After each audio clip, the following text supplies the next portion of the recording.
السلام عليكم ورحمة الله وبركاته. الحمد لله رب العالمين والصلاة والسلام على أشرف الأنبياء والمرسلين نبينا محمد وعلى آله وصحبه أجمعين أما بعد. ഏറെ ബഹുമാന്യരായ സഹോദരങ്ങളെ സഹോദരിമാർ, അൽ-ഹാഫിദ് അൻ-നവവി റഹിമഹുല്ലാഹു തആല രചിച്ചിട്ടുള്ള അൽ-അർബഊൻ അൻ-നവവിയ്യ എന്ന വളരെ പ്രസിദ്ധ ഹദീസ് ഗ്രന്ഥമാണ് നാം വായിച്ചു വരുന്നത്. 38 ഹദീസുകൾ അൽഹംദുലില്ലാഹ് പണ്ഡിതന്മാരുടെ വിശദീകരണത്തോടു കൂടി നമുക്ക് മനസ്സിലാക്കാൻ സാധിച്ചു. 39ാമത്തെ ഹദീസാണ് ഇൻഷാ അല്ലാഹ് ഇന്ന് നമുക്ക് വായിക്കാനുള്ളത്. عن ابن عباس رضي الله عنهما قال قال رسول الله صلى الله عليه وسلم إن الله تجاوز لي عن أمتي الخطأ والنسيان وما استكرهوا عليه حديث حسن رواه ابن ماجه والبيهقي وغيرهما.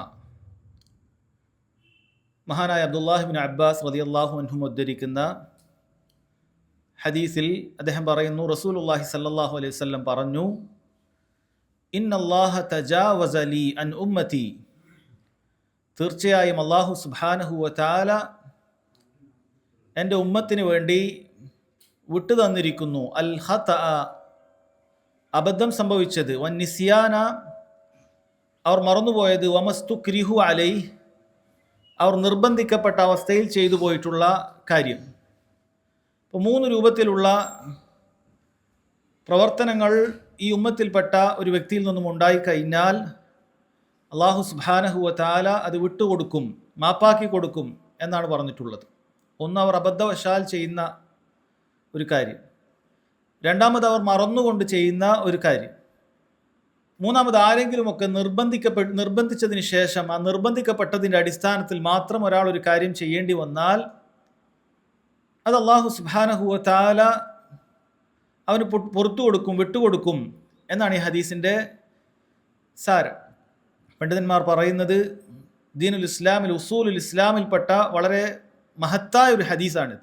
അതുകൊണ്ടാണല്ലോ ഇമാം അൻ-നവവി റഹിമഹുല്ലാ അദ്ദേഹത്തിൻ്റെ അൽ-അർബഊൻ അൻ-നവവിയിൽ നബി സല്ലല്ലാഹു അലൈഹി വസല്ലമയുടെ ഹദീസുകളുടെ കൂട്ടത്തിൽ തന്നെ ദീനുൽ ഇസ്ലാമിൻ്റെ അടിസ്ഥാനങ്ങളെ ഉൾക്കൊള്ളുന്നതായ ഹദീസുകൾ മാത്രം തിരഞ്ഞെടുത്തപ്പോൾ അദ്ദേഹം ഈ ഹദീസ് തിരഞ്ഞെടുത്തിട്ടുള്ളത്. അല്ലെ, അദ്ദേഹം അതിൻ്റെ ആമുഖത്തിൽ പറയുന്നുണ്ട്, ദീനുൽ ഇസ്ലാമിൻ്റെ അടിസ്ഥാനങ്ങൾ ഉൾക്കൊള്ളുന്ന വളരെ മഹത്തരമായ ഹദീസുകളാണ് അദ്ദേഹം ഓരോന്നും തിരഞ്ഞെടുത്തിട്ടുള്ളത്. ഈ ഒരു ഹദീസിൻ്റെ വിശദീകരണം നമ്മൾ കൃത്യമായി പഠിച്ചു കഴിഞ്ഞാൽ നമ്മൾ ഒരുപാട് നിത്യജീവിതത്തിലും അല്ലാത്തതുമായ ഒരുപാട് വിഷയങ്ങൾക്കുള്ള പരിഹാരം ഇത്തരം ഹദീസുകളിൽ ഉണ്ടാകുമെന്നാണ്. അതാണ് ഉസൂലുൽ ഇസ്ലാമിനെ, ദീനുൽ ഇസ്ലാമിൻ്റെ അടിസ്ഥാനങ്ങളെ പ്രതിനിധീകരിക്കുന്ന ഹദീസുകളുടെ പ്രത്യേകത. ചില ഉലമാക്കൾ പറഞ്ഞത് യംബഗി അൻ യുഅദ്ദ നിസ്ഫുൽ ഇസ്ലാം, ഇസ്ലാമിൻ്റെ പകുതിയായിട്ട് ഈ ഹദീസിനെ പരിഗണിക്കണം എന്നാണ്. ഈ ഹദീസ് പണ്ഡിതന്മാർ പറയുന്നു 4ഓളം രീതിയിൽ, 4ഓളം ലഫ്ളിൽ ഈ ഹദീസ് റിവായത്ത് ചെയ്യപ്പെട്ടിട്ടുണ്ട്. അതിലൊന്നാണ് നമ്മൾ അൽ-അർബഊനിൽ ഇപ്പോൾ വായിച്ചത്. ഇബ്നു അബ്ബാസ് റളിയല്ലാഹു അൻഹുമയിൽ നിന്നും ഇങ്ങനെയും ഈ ഹദീസിന്റെ ലഫ്ള് വന്നിട്ടുണ്ട്, ഇന്നല്ലാഹ വദഅ അൻ ഉമ്മതി അൽ ഖതഅ വൻ നിസ്യാന വമസ്തുക്രിഹു അലൈഹി. അർത്ഥം സമാനമായത് തന്നെയാണ്. അല്ലാഹു സുബ്ഹാനഹു വ തആല ഈ ഉമ്മത്തിന് വിട്ടുകൊടുത്തിരിക്കുന്നു. അവർക്ക് അബദ്ധം സംഭവിച്ചത്, അവർ മറന്നുകൊണ്ട് ചെയ്തത്, അവർ നിർബന്ധിക്കപ്പെട്ടതിൻ്റെ അടിസ്ഥാനത്തിൽ ചെയ്തത്. ഇത് ഇമാം ഇബ്നു ബാജയും ഇബ്നുൽ ബൈഹഖിയും ഒക്കെ ഉദ്ധരിച്ചിട്ടുള്ള റിവായത്താണ്. ഇതേപോലെ തന്നെ സമാനമായി ഇന്നല്ലാഹ തജാവസ ലി ഉമ്മതി അൻ ഖതഇ വൻ നിസ്യാനി വമസ്തുക്രിഹു അലൈഹി എന്ന രൂപത്തിൽ വന്നിട്ടുണ്ട്. ഈ ഹദീസാണ് നമുക്ക് അൽ-അർബഊനിൽ അൻ-നവവി കൊടുത്തിട്ടുള്ളത്. വേറെ ചില ലഫ്ദിൽ വന്നിട്ടുള്ളത് ഉഫിയ ലി ഉമ്മതി അനിൽ ഖതഇ വൻ നിസ്യാനി വമസ്തുക്രിഹു അലൈഹി, എൻ്റെ ഉമ്മത്തിന് അല്ലാഹു സുബ്ഹാനഹു വ തആല അഫ്വാക്കി നൽകിയിരിക്കുന്നു, മാപ്പാക്കി നൽകിയിരിക്കുന്നു. അവർക്ക് അബദ്ധം സംഭവിച്ചത്, മറന്നുപോയിട്ടുള്ളത്, അവരാരെങ്കിലും നിർബന്ധിച്ചതിൻ്റെ അടിസ്ഥാനത്തിൽ ചെയ്തിട്ടുള്ളത്. അങ്ങനെ വ്യത്യസ്തങ്ങളായ സനദുകളിലൂടെ ഈ ഹദീസ് വന്നിട്ടുണ്ട്. പണ്ഡിതന്മാർ ഈ ഹദീസിൻ്റെ സനദിനെ കുറിച്ച് ചർച്ച ചെയ്തിട്ടുണ്ട്. ചിലർ അതിനെ ചർച്ച ചെയ്തുകൊണ്ട് അതിൻ്റെ റാവിമാരെല്ലാം തന്നെ, അഥവാ അതിൻ്റെ പരമ്പരയിലുള്ള വ്യക്തികളെല്ലാം തന്നെ സ്വീകാര്യരാണ് എന്ന് പറഞ്ഞ് സഹീഹായ ആളുകളാണ്. ഇമാം ബുഖാരിയുടെയും മുസ്ലിമിൻ്റെയും ഹദീസുകളുടെ പരമ്പരയിലുള്ള ആളുകളാണ്. അതുകൊണ്ട് തന്നെ ആ നിലക്ക് സ്വഹീഹാണ് എന്ന് നിരുപാധികം വിലയിരുത്തിയ പണ്ഡിതന്മാരുണ്ട്. ആ നിരൂപണത്തെ വേറെ ചില പണ്ഡിതന്മാർ കണ്ടത് ചില പരമ്പരകളിൽ അതിൻ്റെ റാവിമാരെല്ലാം തന്നെ സ്വീകാര്യരായ ആളുകളായി ഉണ്ടായേക്കാം, പക്ഷെ എന്നാലും ഹദീസ് ചിലപ്പോൾ ദുർബലമായിരിക്കും. കാരണം ആ ഹദീസിൽ ഏതെങ്കിലുമൊക്കെ രണ്ട് റാവിയുടെ ഇടയിൽ ഒരു ഇൻകിത്ത ഉണ്ടാകും, ഒരു വിടവുണ്ടാകും. ഇപ്പോൾ ഇന്ന് സെയ്ദ് മുഹമ്മദിൽ നിന്ന് കേട്ടു, മുഹമ്മദ് അബ്ദുള്ളയിൽ നിന്ന് കേട്ടു, മൂന്ന് പേരും സ്വീകാര്യ യോഗ്യർ തന്നെയായിരിക്കും. പക്ഷേ സെയ്ദ് മുഹമ്മദിൽ നിന്നും കേട്ടു എന്ന് പറയുന്നത് അത് സംഭവിക്കാത്തൊരു കാര്യമായിരിക്കും. അത് അവർക്ക് തമ്മിൽ ഒരുപാട് അന്തരം, അവരുടെ ജനനവും മരണവും ഒക്കെ തമ്മിൽ ഉണ്ടാകാം. അത് അവിടെ ഒരു ഇൻകിത്ത ഉണ്ടാകാം, അവർ കാണാൻ സാധ്യതയില്ല. അതുകൊണ്ട് എല്ലാവരും സ്വീകാര്യരായ ആളുകളാണെങ്കിൽ തന്നെയും ചില ഹദീസുകളിൽ ഇങ്ങനെയൊക്കെയുള്ള ഇല്ലത്തുകൾ ഉണ്ടാകും. അങ്ങനെ ദുർബലത പറഞ്ഞ പണ്ഡിതന്മാരുണ്ട്. ഈ ഹദീസിനെ നിരുപാധികം സ്വഹീഹാണ് എന്ന് പറഞ്ഞവരുണ്ട്, അതല്ല ഇതിൽ ദുർബലതയുണ്ട് എന്ന് പറഞ്ഞവരുണ്ട്. പക്ഷേ എല്ലാവരും അംഗീകരിക്കുന്ന ഒരു കാര്യം എന്താണെന്ന് വെച്ചാൽ ഈ ഹദീസിൻ്റെ അടിസ്ഥാനവും ആശയവും അത് സ്വഹീഹാണ്, അതിൽ യാതൊരു സംശയവുമില്ല. ചില ഹദീസുകൾ അങ്ങനെയാണ്, അതിൻ്റെ പരമ്പര ചിലപ്പോൾ ദുർബലമായിരിക്കും, പക്ഷേ അതിൻ്റെ ആശയം ഖുർആൻ കൊണ്ടും മറ്റ് അനേകം സ്വഹീഹ ഹദീസുകൾ കൊണ്ടും സ്ഥിരപ്പെട്ടതായിരിക്കും. അങ്ങനെയുള്ളതാണ് ഈ ഹദീസ്. അതുകൊണ്ട് തന്നെ ഇതിൻ്റെ റിവായത്തിൽ, ഇതിൻ്റെ സനദിൽ ദുർബലത ആരെങ്കിലും ചൂണ്ടിക്കാട്ടിയിട്ടുണ്ടെങ്കിൽ പോലും സഹോദരങ്ങളെ, ഈ ഹദീസിൻ്റെ ആശയങ്ങൾ ഖുർആനിൻ്റെ ആയത്തുകൾ കൊണ്ട് തന്നെ സ്ഥിരപ്പെട്ടിട്ടുള്ള കാര്യമാണ്. അഥവാ ഒരാൾക്ക് മറവി കൊണ്ട് എന്തെങ്കിലുമൊക്കെ ഒരു അബദ്ധം സംഭവിച്ചാൽ, അതല്ലെങ്കിൽ ഒരാൾ ഉദ്ദേശിക്കാതെ ഒരാളിൽ നിന്നും ഒരു അബദ്ധം സംഭവിച്ചാൽ അള്ളാഹു സുബ്ഹാനഹു വ തആല അവന് വിട്ടുകൊടുക്കും, അള്ളാഹു മാപ്പാക്കി കൊടുക്കും. അതിൻ്റെ പേരിൽ ഒരാളെയും അള്ളാഹു സുബ്ഹാനഹു വ തആല ശിക്ഷിക്കുകയില്ല എന്നുള്ളത് ദീനുൽ ഇസ്ലാമിൻ്റെ അടിസ്ഥാനങ്ങളിൽപ്പെട്ട കാര്യമാണ്. നമ്മൾ അള്ളാഹു സുബ്ഹാനഹു വ തആലയോട് എല്ലാ ദിവസവും ഈ കാര്യം നമ്മൾ പറയുന്നുണ്ട് താൻ. ആമന റസൂൽ എല്ലാ ദിവസവും നമ്മൾ രാത്രി ഉറങ്ങുന്നതിന് മുമ്പ് പാരായണം ചെയ്യുന്ന സൂറത്തിൽപ്പെട്ടതാണ്, ആയത്തുകളിൽപ്പെട്ടതാണ്. നബി സല്ലല്ലാഹു അലൈഹി വസല്ലം പറഞ്ഞത്, ആരെങ്കിലും രാത്രിയിൽ അത് പാരായണം ചെയ്തിട്ടുണ്ടെങ്കിൽ, ഈ രണ്ട് ആയത്തുകൾ പാരായണം ചെയ്തിട്ടുണ്ടെങ്കിൽ ഫതാഹു, അവനത് മതിയായതാണ് എന്നാണ് പറഞ്ഞിട്ടുള്ളത്. എല്ലാ പ്രയാസങ്ങളിൽ നിന്നും ഉപദ്രവങ്ങളിൽ നിന്നും ഒരാൾക്ക് അള്ളാഹു സുബ്ഹാനഹു വ തആല രക്ഷ നൽകും. എല്ലാ ദിവസവും ഉറങ്ങുന്നതിന് മുമ്പ് സൂറത്തുൽ ബഖറയിൽ അവസാനത്തെ രണ്ട് ആയത്തുകൾ പാരായണം ചെയ്യുക. ആമന റസൂലു എന്ന് തുടങ്ങുന്ന ആ രണ്ട് ആയത്തുകൾ സഹോദരങ്ങളെ പാരായണം ചെയ്യുക. അതിൽ നമ്മൾ അള്ളാഹു തആലയോട് പറയുന്ന ഒരു കാര്യമുണ്ട്, റബ്ബന, ഞങ്ങളുടെ റബ്ബേ, ലാ തുആഖിദ്ന, ഞങ്ങൾ നീ പിടികൂടരുതേ, ശിക്ഷിക്കരുതേ, ഇൻ നസീന ഔ അഖ്തഅന, ഞങ്ങൾ മറന്നുപോയാൽ അതല്ലെങ്കിൽ ഞങ്ങൾക്ക് അബദ്ധം സംഭവിച്ചാൽ ഞങ്ങളെ പിടികൂടരുതേ എന്ന് അള്ളാഹു സുബ്ഹാനഹു വ തആലയോട് നമ്മൾ പ്രാർത്ഥിക്കുന്നുണ്ട്. നബി സല്ലല്ലാഹു അലൈഹി വസല്ലം പറഞ്ഞിട്ടുണ്ട്, ഇത് മുഅ്മിനീങ്ങളുടെ ദുആയാണ്. അള്ളാഹു സുബ്ഹാനഹു വ തആല ഇതിന് ജവാബും പറഞ്ഞിട്ടുണ്ട്, നഅം, അള്ളാഹു തആലന് ഉത്തരം നൽകിയതാണ്. അള്ളാഹു അത് പുറത്തു കൊടുക്കും. അള്ളാഹു സുബ്ഹാനഹു വ തആല പിടികൂടുകയില്ല. മറന്നുപോയി ഒരാൾക്കൊരു അബദ്ധം സംഭവിച്ചു, ഉദ്ദേശിക്കാതെ ഒരാൾക്കൊരു അബദ്ധം സംഭവിച്ചാൽ അള്ളാഹു സുബ്ഹാനഹു വ തആല അവനോട് ഞങ്ങളെ പിടികൂടരുതേ എന്ന പ്രാർത്ഥന അള്ളാഹു സ്വീകരിച്ചിട്ടുണ്ട് എന്നാണ്. അപ്പോൾ ദീനുൽ ഇസ്ലാമിൻ്റെ അടിസ്ഥാനങ്ങളിൽപ്പെട്ട കാര്യമാണ്. മൂന്നാമതായി പറഞ്ഞത്, നിർബന്ധിത സാഹചര്യത്തിൽ ഒരാൾ ചെയ്യുന്ന കാര്യത്തിന് തിന്മയില്ല എന്നാണ്. റബ്ബ് സുബ്ഹാനഹു വ തആല സഹോദരങ്ങളെ ഈ വിഷയവുമായി വന്നിട്ടുണ്ട്. മൻ കഫറ ബില്ലാഹി മിൻ ബഅദി ഈമാനി, ആരെങ്കിലും വിശ്വാസം സ്വീകരിച്ചതിന് ശേഷം പിന്നെയും കാഫിറായി, മുർത്തദ്ദായി പോകുന്നു, അങ്ങനെയുള്ള ആളുകളുടെ അവസ്ഥ പറയുന്നുണ്ട്. പക്ഷെ അതിനിടയിൽ റബ്ബ് സുബ്ഹാനഹു വ തആല പറയുന്നുണ്ട്, ഇല്ലാ മൻ ഉക്രിഹ, നിർബന്ധിക്കപ്പെട്ടവൻ ഒഴികെ. നിർബന്ധിക്കപ്പെട്ടവൻ്റെ അവസ്ഥ എന്താണ്? വഖൽബുഹു മുത്മഇന്നും ബിൽ ഈമാൻ, അവൻ്റെ ഖൽബാകട്ടെ അത് വിശ്വാസത്തിൽ സമാധാനം കാണുന്ന, അത് വിശ്വാസത്തിൽ അടിയുറച്ചിട്ടുള്ള കൽബായിരിക്കും. പക്ഷെ നാവ് കൊണ്ട് ചിലപ്പോൾ ദീനുൽ ഇസ്ലാമിൽ നിന്ന് പുറത്തു പോകേണ്ട ചില കാര്യങ്ങൾ നിർബന്ധിത സാഹചര്യത്തിൽ ഒരാൾക്ക് പറയേണ്ടി വരും. വലാകിൻ മൻ ശറഹ ബിൽ കുഫ്രി സദ്റ, എന്നാൽ ഹൃദയവിശാലതയോടുകൂടി കുഫറിനെ സ്വീകരിച്ച ആളുകളുണ്ടാകും. ദീനുൽ ഇസ്ലാമിനെ പരിഹസിച്ചുകൊണ്ട് അതിൽ നിന്ന് പുറത്തേക്ക് പോകുന്ന ആളുകളുണ്ടല്ലോ, അവരോട് അല്ലാഹു തആല പറഞ്ഞത്, ഫഅലൈഹിം ഗളബും മിനല്ലാഹി വലഹും അദാബുൻ അളീം, അവർക്കാണ് അള്ളാഹുവിൻ്റെ കോപമുള്ളത്, അവർക്ക് വമ്പിച്ച ശിക്ഷയുമുണ്ട് എന്ന് അല്ലാഹു സുബ്ഹാനഹു വ തആല പറഞ്ഞിട്ടുണ്ട്. അപ്പോൾ ഈ ആയത്തിൽ റബ്ബ് സുബ്ഹാനഹു വ തആല പറയുന്നു, ഇല്ലാ മൻ ഉക്രിഹ ഖൽബുഹു, ഇല്ലാ മൻ ഉക്രിഹ വഖൽബുഹു മുത്മഇന്നും ബിൽ ഈമാൻ എന്ന് പറഞ്ഞിട്ടുണ്ട്. അപ്പോൾ നിർബന്ധിക്കപ്പെട്ട സാഹചര്യങ്ങളിൽ ഒരാൾക്ക് അങ്ങനെ വല്ല കുഫറിന്റെ വാചകവും പറയേണ്ടി വന്നാൽ അല്ലാഹു സുബ്ഹാനഹു വ തആല അവരെ പിടികൂടുകയില്ല, അവരങ്ങനെ കാഫിറായി പോകുകയില്ല എന്ന് ആയത്തുകൊണ്ടും തെളിയിക്കപ്പെട്ടിട്ടുള്ള കാര്യമാണ്. അതുകൊണ്ട് തന്നെ ഇതിൻ്റെ സനദുമായി ബന്ധപ്പെട്ട ചർച്ചയിൽ ആരെങ്കിലുമൊക്കെ ഇതിൽ ദഅഫ് ഉന്നയിച്ചിട്ടുണ്ടെങ്കിൽ പോലും ഇതിൻ്റെ മഅന സഹീഹാണ്. ഖുർആനിൻ്റെ ആയത്തുകൾ കൊണ്ട് തന്നെ ഇതിൻ്റെ അർത്ഥം സഹീഹാണ്. ഹദീസിലേക്ക് വരാം. നബി സല്ലല്ലാഹു അലൈഹി വസല്ലം പറഞ്ഞു, ഇന്നല്ലാഹ തജാവസ, അല്ലാഹു സുബ്ഹാനഹു വ തആല തജാവസ എന്ന് പറഞ്ഞാൽ പണ്ഡിതന്മാർ പറഞ്ഞു അഫ വസഫഹ വഅസ്ഖതൽ മുആഖദ. അല്ലാഹു സുബ്ഹാനഹു വ തആല മാപ്പാക്കിയിട്ട് അവനെ ആ തിന്മയ്ക്ക് വേണ്ടി പിടികൂടുന്നത് റബ്ബ് സുബ്ഹാനഹു വ തആല ഒഴിവാക്കി കൊടുത്തു എന്നാണ് പറയുന്നത്. റബ്ബ് സുബ്ഹാനഹു വ തആല അവനെ ശിക്ഷിക്കുകയില്ല. കാരണം അടിസ്ഥാനം എന്താണ്? ഒരു മനുഷ്യൻ അല്ലാഹു സുബ്ഹാനഹു വ തആല നിർബന്ധമാക്കിയ കാര്യം ഉപേക്ഷിച്ചാൽ, അതല്ലെങ്കിൽ അല്ലാഹു തആല നിഷിദ്ധമാക്കിയ ഒരു കാര്യം ഒരാൾ പ്രവർത്തിച്ചാൽ അല്ലാഹു സുബ്ഹാനഹു വ തആല അവനെ പിടികൂടും, അവനെ ശിക്ഷിക്കും. ഇതാണ് അടിസ്ഥാനം.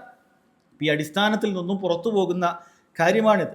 ഒരാൾ മറന്നുകൊണ്ട് ചെയ്താൽ അത് റബ്ബ് സുബ്ഹാനഹു വ തആല എന്ത് ചെയ്യുകയില്ല, അവൻ ശിക്ഷിക്കുകയില്ല എന്നാണ് പറയുന്നത്. പണ്ഡിതന്മാർ പറയുന്നു, ഒരാൾ ഒരു കാര്യത്തിന് ശിക്ഷിക്കപ്പെടണമെങ്കിൽ 4 കാര്യങ്ങൾ അയാൾ സമ്മേളിക്കണം, എങ്കിൽ മാത്രമേ അയാൾ ശിക്ഷിക്കപ്പെടുകയുള്ളൂ. അതൊരാളിൽ ഇല്ല എങ്കിൽ അയാൾക്ക് ആ ചെയ്ത കാര്യങ്ങൾ കൊണ്ട് ശിക്ഷയുണ്ടാവുകയില്ല. അതിൽ ഒന്നാമത്തെ കാര്യമാണ് അൽ അഖ്ൽ, ബുദ്ധി എന്ന് പറയുന്ന കാര്യം. ബുദ്ധിയില്ലാത്ത ഒരുവൻ എന്തെങ്കിലുമൊക്കെ ഒരു പ്രവൃത്തി, അത് വാജിബ് ഉപേക്ഷിക്കുന്നതാകട്ടെ അതല്ലെങ്കിൽ ഹറാമ് പ്രവർത്തിക്കുന്നതാകട്ടെ, ചെയ്താൽ അള്ളാഹുവിൻ്റെ അടുക്കൽ കുറ്റമില്ല എന്നാണ്. റുഫി അൽ ഖലമു അൻ സലാസ്, 3 ആളിൽ നിന്നും പേന ഉയർത്തി എന്ന് പറഞ്ഞപ്പോൾ അതിലൊരാൾ ഭ്രാന്തനാണ്, ഒരാൾ ഭ്രാന്ത് ബാധിച്ചിരിക്കുകയാണ്. അത്തരം ഭ്രാന്തന്മാരായ ആളുകൾ ചെയ്യുന്ന, അയാൾ നിസ്കരിക്കുന്നില്ലെങ്കിൽ അയാൾക്ക് അതിൻ്റെ പേരിൽ കുറ്റമില്ല. കാരണം ഭ്രാന്തനാണ്, അയാൾ മുക്കല്ലഫല്ല, ഭ്രാന്തനായ ആളാണ്. അയാൾ 5 നേരം നിസ്കരിച്ചിട്ടില്ലെങ്കിലോ ജുമാ ജമാഅത്തുകൾക്ക് പങ്കെടുത്തിട്ടില്ലെങ്കിലോ യാതൊരു കുഴപ്പവും കുറ്റവും അയാൾക്കില്ല. അതല്ലെങ്കിൽ അയാൾ മറ്റൊരാളെ ചീത്ത വിളിക്കുന്നു, അതല്ലെങ്കിൽ ഉപദ്രവിക്കുന്നു, ഇങ്ങനെ എന്തെങ്കിലുമൊക്കെ ചെയ്ത് അയാൾ ബുദ്ധിയില്ല, ഭ്രാന്താണ്, ബുദ്ധി മറഞ്ഞു പോയിട്ടുണ്ട്, അയാൾക്ക് കുറ്റമില്ല എന്നുള്ളതാണ്. അപ്പോൾ 4 കാര്യങ്ങളിൽ ഒന്ന് അഖിലാണ്. അഖിലുണ്ടെങ്കിൽ മാത്രമേ അല്ലാഹു സുബ്ഹാനഹു വ തആല ശിക്ഷിക്കുകയുള്ളൂ എന്നാണ്. എന്നാൽ സഹോദരങ്ങളെ, പണ്ഡിതന്മാർ പ്രത്യേകം പറഞ്ഞിട്ടുണ്ട്, സാമ്പത്തികമായ ഇടപാടുമായി ബന്ധപ്പെട്ട കാര്യമാണെങ്കിൽ അത് ഭ്രാന്തനാണെങ്കിൽ പോലും അതിൻ്റെ പ്രായശ്ചിത്തം അയാളുടെ വലിയിൽ നിന്നും അത് വസൂലാക്കുന്നതായിരിക്കും. ഉദാഹരണത്തിന്, ഒരു ഭ്രാന്തനാണ്, അയാൾ അപ്പുറത്തെ വീട്ടിലെ കാറിന് കല്ലെറിഞ്ഞു എന്ന് വിചാരിക്കുക, കാറിൻ്റെ കണ്ണാടി പൊട്ടി. അപ്പോൾ ഭ്രാന്തനാണ്, അയാൾക്ക് ചെയ്യുന്നതിൽ കുറ്റമില്ല എന്ന് പറഞ്ഞിട്ട് ആ ഭ്രാന്തൻ്റെ വലിയകൾക്ക് കൈയൊഴിയാൻ സാധിക്കുകയില്ല. അതിൻ്റെ തീർച്ചയായും ലമാൻ, ഗ്യാരണ്ടി ആര് കൊടുക്കണം? അതിൻ്റെ ഇതാരും കൊടുക്കേണ്ടതുണ്ട്, അതിൻ്റെ വലിയ കൊടുക്കേണ്ടതുണ്ട്. ചിലപ്പോൾ ഈ ഭ്രാന്തൻ്റെ കയ്യിൽ തന്നെ അതിനു വേണ്ട പണം ഉണ്ടായേക്കാം, സാമ്പത്തികമായി കുടുംബമുണ്ടെങ്കിൽ അയാൾക്ക് ഉണ്ടായേക്കാം, അതല്ലെങ്കിൽ അയാളുടെ നോക്കുന്ന ആളുകൾ, വാപ്പയാണോ മകനാണോ സഹോദരനാണോ ആരാണോ ഉള്ളത്, അതിനുവേണ്ടി കൊടുക്കേണ്ടി വരും. അപ്പോൾ ആ നിലക്ക് സാമ്പത്തികമായി ബന്ധപ്പെട്ട ഇടപാടുകൾ സഹോദരങ്ങളെ, അത് ഭ്രാന്ത് കൊണ്ട് ഒഴിവാക്കപ്പെടുന്നതല്ല. അതല്ലാത്ത മറ്റു കാര്യങ്ങളൊക്കെ അയാൾക്ക് സഹോദരങ്ങളെ ശിക്ഷയിൽ നിന്നും ഇളവ് ലഭിക്കുന്നതാണ്. രണ്ടാമത്തെ കാര്യം അൽ ബുലൂഗാണ്, പ്രായപൂർത്തി. പ്രായപൂർത്തി എത്തിയാൽ മാത്രമേ അല്ലാഹു സുബ്ഹാനഹു വ തആല ഒരു വാജിബ് ഉപേക്ഷിച്ചതിൻ്റെ പേരിലോ അതല്ലെങ്കിൽ ഒരു ഹറാമ് ചെയ്തതിൻ്റെ പേരിലോ ഒരാളെ ശിക്ഷിക്കുകയുള്ളൂ എന്നാണ് പറയുന്നത്. ഏതുപോലെ ഇപ്പോൾ പ്രായപൂർത്തി എത്താത്തൊരു കുട്ടി, 10 വയസ്സുള്ളൊരു കുട്ടി, മിക്കവാറും പ്രായപൂർത്തി എത്താത്തൊരു പ്രായം തന്നെയാണ്. 10 വയസ്സുള്ളൊരു കുട്ടി നിസ്കാരം ഉപേക്ഷിക്കുകയോ റമളാനിൽ നോമ്പ് ഉപേക്ഷിക്കുകയോ ചെയ്തതിൻ്റെ പേരിൽ എന്തില്ല, അതിൻ്റെ പേരിൽ അവന് കുറ്റമില്ല, ശിക്ഷയില്ല. എന്നാൽ അവനോട് നിസ്കാരം നമ്മൾ കൽപ്പിക്കാൻ പറഞ്ഞിട്ടുണ്ട്, അത് 7 വയസ്സിൽ തന്നെ കൽപ്പിക്കണം. 10 വയസ്സായിട്ട് നിസ്കരിച്ചിട്ടില്ലെങ്കിൽ അടിക്കാൻ പോലും പറഞ്ഞിട്ടുണ്ട്. അത് പരിശീലനത്തിന് വേണ്ടിയിട്ടാണ്, അത് മാതാപിതാക്കളുടെ മേലുള്ള ബാധ്യതയാണ്. അവനത് ചെയ്തിട്ടില്ല എങ്കിലും അവന് കുറ്റമില്ല, കാരണം പ്രായപൂർത്തി എത്തിയിട്ടില്ല. ഇനി അവൻ വല്ല ഹറാമുകൾ ചെയ്തിട്ടുണ്ടെങ്കിൽ അതിൻ്റെ പേരിൽ അവന് കുറ്റവുമില്ല എന്നാണ് പറയുന്നത്. അപ്പോൾ പ്രായപൂർത്തി സഹോദരങ്ങളെ, അത് ഒരാൾക്ക് ശിക്ഷ ലഭിക്കാനുള്ള ശിക്ഷ ലഭിക്കാതിരിക്കാനുള്ള ഒരു കാരണമാണ്. അതല്ലെങ്കിൽ അയാളുടെ കാര്യങ്ങൾ അല്ലാഹു സുബ്ഹാനഹു വ തആല പരിഗണിക്കാനുള്ള ഒരു പ്രായമാണ്. അത് അവരുടെ കാര്യത്തിലും പേന ഉയർത്തപ്പെട്ടിട്ടുണ്ട് എന്ന് നേരത്തെ ഹദീസിലുണ്ട്. അസ്സബിയു ഹത്താ യബ്ലുഗ്, കുട്ടി പ്രായപൂർത്തിയാകുന്നത് വരെ റുഫി അൽ ഖലമു അൻ സലാസ് എന്ന് പറഞ്ഞ കാര്യത്തിൽ ഉൾപ്പെട്ടിട്ടുണ്ട്. 3 ആളുകളുടെ മേൽ പേന ഉയർത്തപ്പെട്ടിട്ടുണ്ട് എന്ന് പറഞ്ഞതിൽ ഉൾപ്പെട്ടിട്ടുണ്ട്. എന്നാൽ സഹോദരങ്ങളെ, അത്തരം ചെറിയ കുട്ടികളെ കൊണ്ട് ഒരാൾക്ക് അയാൾ ഉംറക്കോ മറ്റോ ഒക്കെ ചെയ്ത്, അല്ലെങ്കിൽ ഈ പറയുന്ന നിസ്കാരമാകട്ടെ, അതിന് മാതാപിതാക്കൾ അതിനു വേണ്ട തർബിയത്ത് കൊടുത്താൽ പണ്ഡിതന്മാർ പറയുന്നത് അതിൻ്റെ പ്രതിഫലം മാതാപിതാക്കൾക്ക് ലഭിക്കുന്നതാണ്. ചെറിയ കുട്ടിയെ കൊണ്ട് ഇപ്പോൾ ഒരു ഉംറക്ക് കൊണ്ടുപോകുമ്പോൾ 10 വയസ്സുള്ള കുട്ടിയെ നമ്മൾ കൊണ്ടുപോവാണ്, ആ കുട്ടിക്ക് ഉംറക്ക് കൊണ്ടുപോകുന്നു അല്ലെങ്കിൽ ഹജ്ജിന് കൊണ്ടുപോകുന്നു, അങ്ങനെ ആ കുട്ടിയെ കൊണ്ട് നമ്മൾ അമല് ചെയ്യിച്ചാൽ മാതാപിതാക്കൾക്ക് അതിൻ്റെ പ്രതിഫലം ലഭിക്കുമെന്നാണ് പറയുന്നത്. എന്നാൽ ഇവൻ്റെ ഹജ്ജത്തുൽ ഇസ്ലാം അത് ആവുകയുമില്ല. പ്രായപൂർത്തി എത്തിയതിന് ശേഷം അവൻ ഉംറയും ഹജ്ജും അത് വേറെ ചെയ്യേണ്ടതുണ്ട്. പക്ഷെ ഇപ്പോൾ ചെയ്യുന്നതിന് എന്തുണ്ട്? പ്രതിഫലമുണ്ട്, മാതാപിതാക്കൾക്ക് അതിൻ്റെ പ്രതിഫലം ലഭിക്കുന്നതാണ്. അതേപോലെ തന്നെ ആ കുട്ടി എഹ്റാമിൽ നിഷിദ്ധമായ ചില കാര്യങ്ങൾ ഉണ്ടാകും. ഒരു ഉദാഹരണം പറയുകയാണെങ്കിൽ, എഹ്റാമിൽ പ്രവേശിച്ച ഒരു പുരുഷനെ സംബന്ധിച്ചിടത്തോളം തലമറക്കാൻ പാടില്ല, ഇതുപോലത്തെ തൊപ്പി കൊണ്ടോ തട്ടം കൊണ്ടോ തലമറക്കാൻ പാടില്ല, സുഗന്ധം ഉപയോഗിക്കാൻ പാടില്ല, മുടിയോ നഖമോ ഇതൊന്നും വെട്ടിക്കളയാൻ പാടില്ല ഇഹ്റാമിലേക്ക് പ്രവേശിച്ച് കഴിഞ്ഞാൽ. അങ്ങനെ ഒരു ചെറിയ കുട്ടി ചെയ്തു എന്ന് വിചാരിക്കുക. അങ്ങനെ ചെറിയൊരു കുട്ടി ചെയ്താൽ അതിനു വേണ്ട കഫാറത്തുകളൊന്നും ഇല്ല എന്നാണ്. ആ കുട്ടിക്ക് കഫാറത്തില്ല. കാരണം അവൻ്റെ കണക്കിൽ എന്തല്ല, അവൻ്റെ കണക്കിൽ അതൊരു അബദ്ധമല്ല. പണ്ഡിതന്മാർ പറയാറുള്ളത് ഒരു സബി മനഃപൂർവ്വം ചെയ്താൽ പോലും അത് ഖത ആയിട്ടാണ്, അബദ്ധമായിട്ടാണ് പരിഗണിക്കുള്ളൂ. ഒരു കുട്ടി മനഃപൂർവ്വം ചെയ്താൽ പോലും അത് അബദ്ധമായിട്ടാണ് പറയുക. കുട്ടിയാണ്, 10 വയസ്സുള്ള കുട്ടി എന്തെങ്കിലുമൊക്കെ ഒരു ആ നിലക്കൊരു മനഃപൂർവ്വം തന്നെ ചെയ്തു എന്ന് വിചാരിക്കുക, അത് ഖത ആയിട്ടേ പരിഗണിക്കുകയുള്ളൂ. അത് അബദ്ധമായിട്ടേ വലിയ ആൾക്കാർക്ക് സംഭവിക്കുന്ന, അവർ ഉദ്ദേശിക്കാതെ ചെയ്യുന്ന കാര്യങ്ങൾക്കാണ് ഖത എന്ന് പറയുന്നത്. അതേപോലെ തന്നെയാണ് ചെറിയ കുട്ടികൾ വേണം വെച്ചിട്ട് ചെയ്യുന്നതും വരികയുള്ളൂ എന്നാണ് പറയുന്നത്. അപ്പോൾ ഈ ഹദീസിൽ പറയുന്നത് ഇന്നല്ലാഹ തജാവസ ലീ, അല്ലാഹു സുബ്ഹാനഹു വ തആല എനിക്ക് വേണ്ടി എന്ന് പറയുന്നുണ്ട്. ഈ ഹദീസ് ഇന്നല്ലാഹ തജാവസ ലീ എന്ന് പറയുന്നുണ്ട്. നബി സല്ലല്ലാഹു അലൈഹി വസല്ലം പറയുന്നത് എന്താണ് അതുകൊണ്ട് ഉദ്ദേശിക്കുന്നത്? ലീ, എനിക്ക് വേണ്ടി എൻ്റെ ഉമ്മത്തിന് അല്ലാഹു സുബ്ഹാനഹു വ തആല വിട്ടുകൊടുത്തു എന്ന് പറയുന്നത് പണ്ഡിതന്മാർ 2 രൂപത്തിൽ ആ കാര്യത്തെ വിശദീകരിച്ചിട്ടുണ്ട്.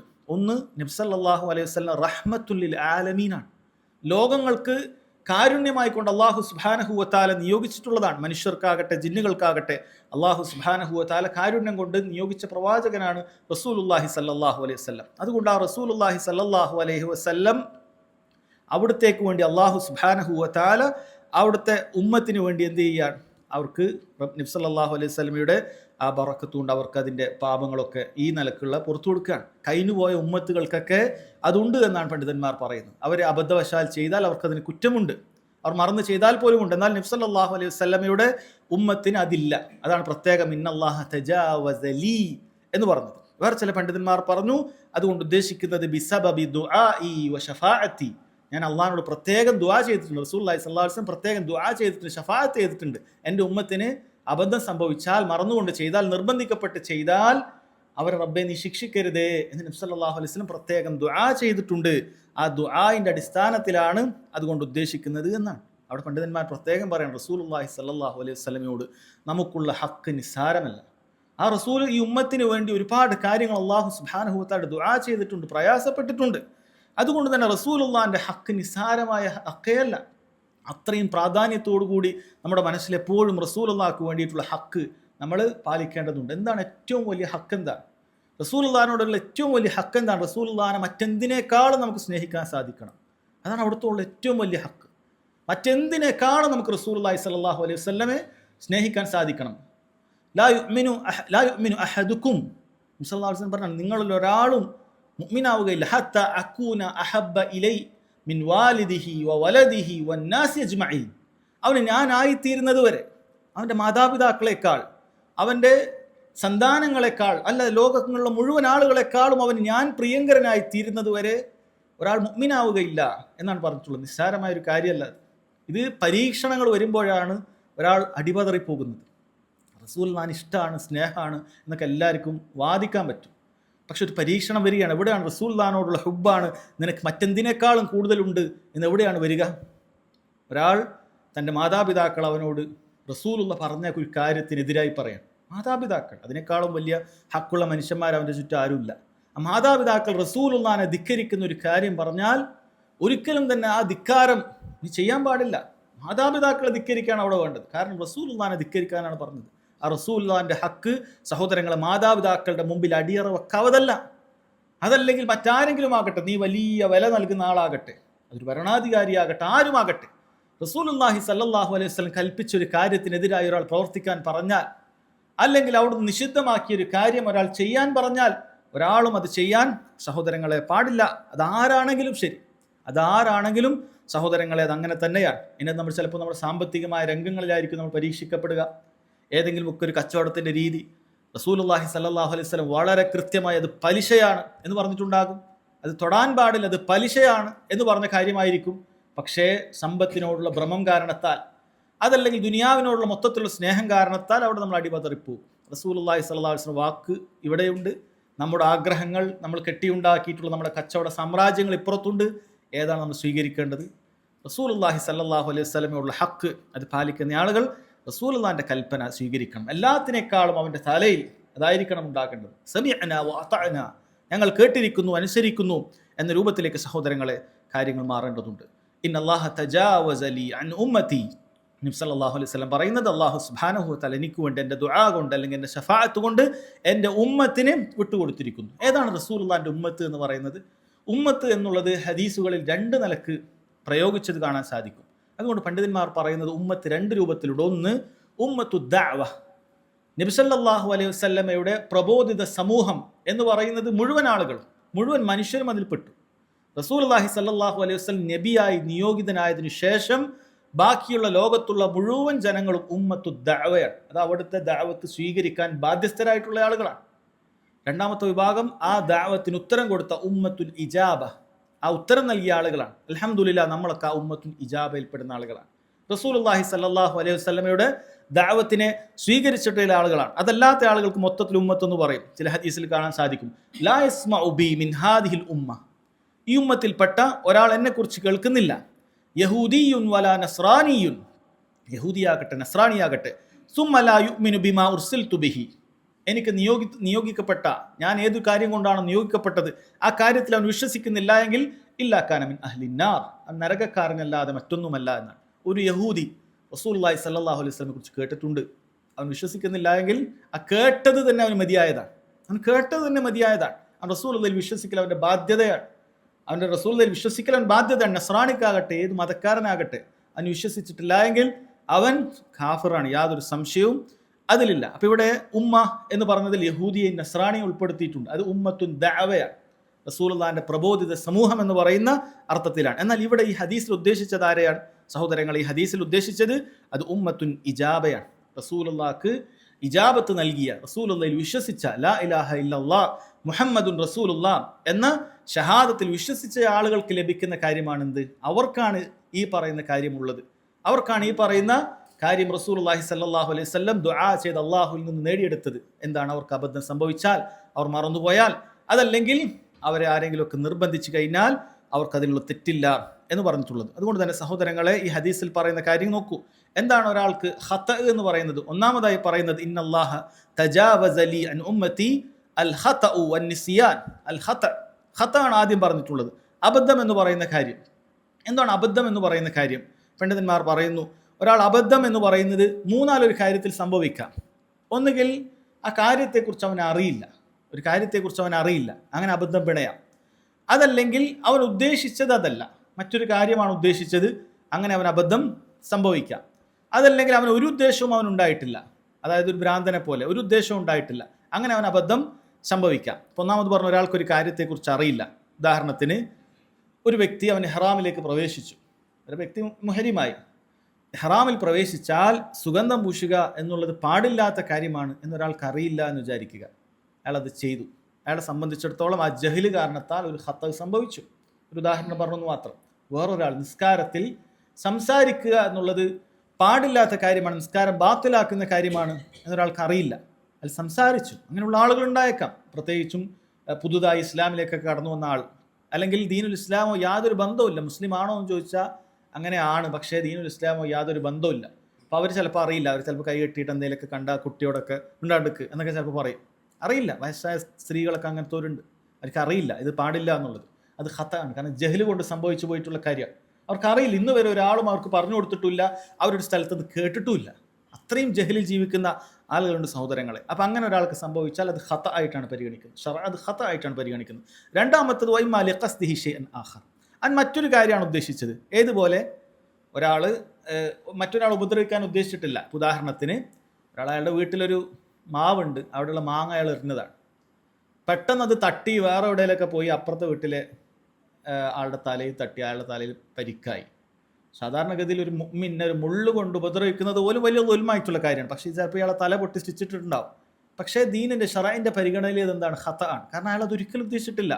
അയാൾ വിചാരിക്കാത്ത രൂപത്തിൽ ചിലപ്പോൾ തട്ടിപ്പോയതായിരിക്കാം, വിചാരിക്കാത്ത രൂപത്തിൽ തട്ടിപ്പോയതായിരിക്കും. ആക്സിഡൻറ്റുകളൊക്കെ അതിൽ പെടാം, അല്ലെ? നമ്മളൊരിക്കലും ഒരു സ്പീഡിൽ ഓടിക്കുന്ന ആളാണെങ്കിൽ പോലും മറ്റൊരാൾ ഉപദ്രവിക്കണം എന്ന് ഒരാൾ ഉദ്ദേശിക്കുന്നില്ല. പക്ഷെ പെട്ടെന്ന് ഒരാളിങ്ങനെ കടന്നു വന്നപ്പോൾ ഇവർ മനസ്സിലായില്ല, പെട്ടെന്ന് കാര്യം മനസ്സിലായില്ല, തട്ടിപ്പോയി, ആകെ ചിലപ്പോൾ മരണം വരെ സംഭവിക്കാം. ഇതൊക്കെ ഖതയിൽപ്പെടുന്ന കാര്യമാണ്. അതുമായി ബന്ധപ്പെട്ട കഫാറത്തുകളും മറ്റുമൊക്കെ അത് വേറെയുണ്ട്, സാമ്പത്തികമായിട്ടുള്ള കഫാറത്തുകളും മറ്റുമൊക്കെ സഹോദരങ്ങൾ അത് വേറെയുണ്ട്. പക്ഷേ അള്ളാഹു സുബ്ഹാനഹു വ തആല ശിക്ഷിക്കുമോ ഇല്ലേ, ഖതയിൽ പെടുമോ, അതല്ല മനഃപൂർവ്വത്തിലാണോ പെടുക എന്ന് ചോദിച്ചാൽ ഇത് ഖതയിലാണ് പെടുക.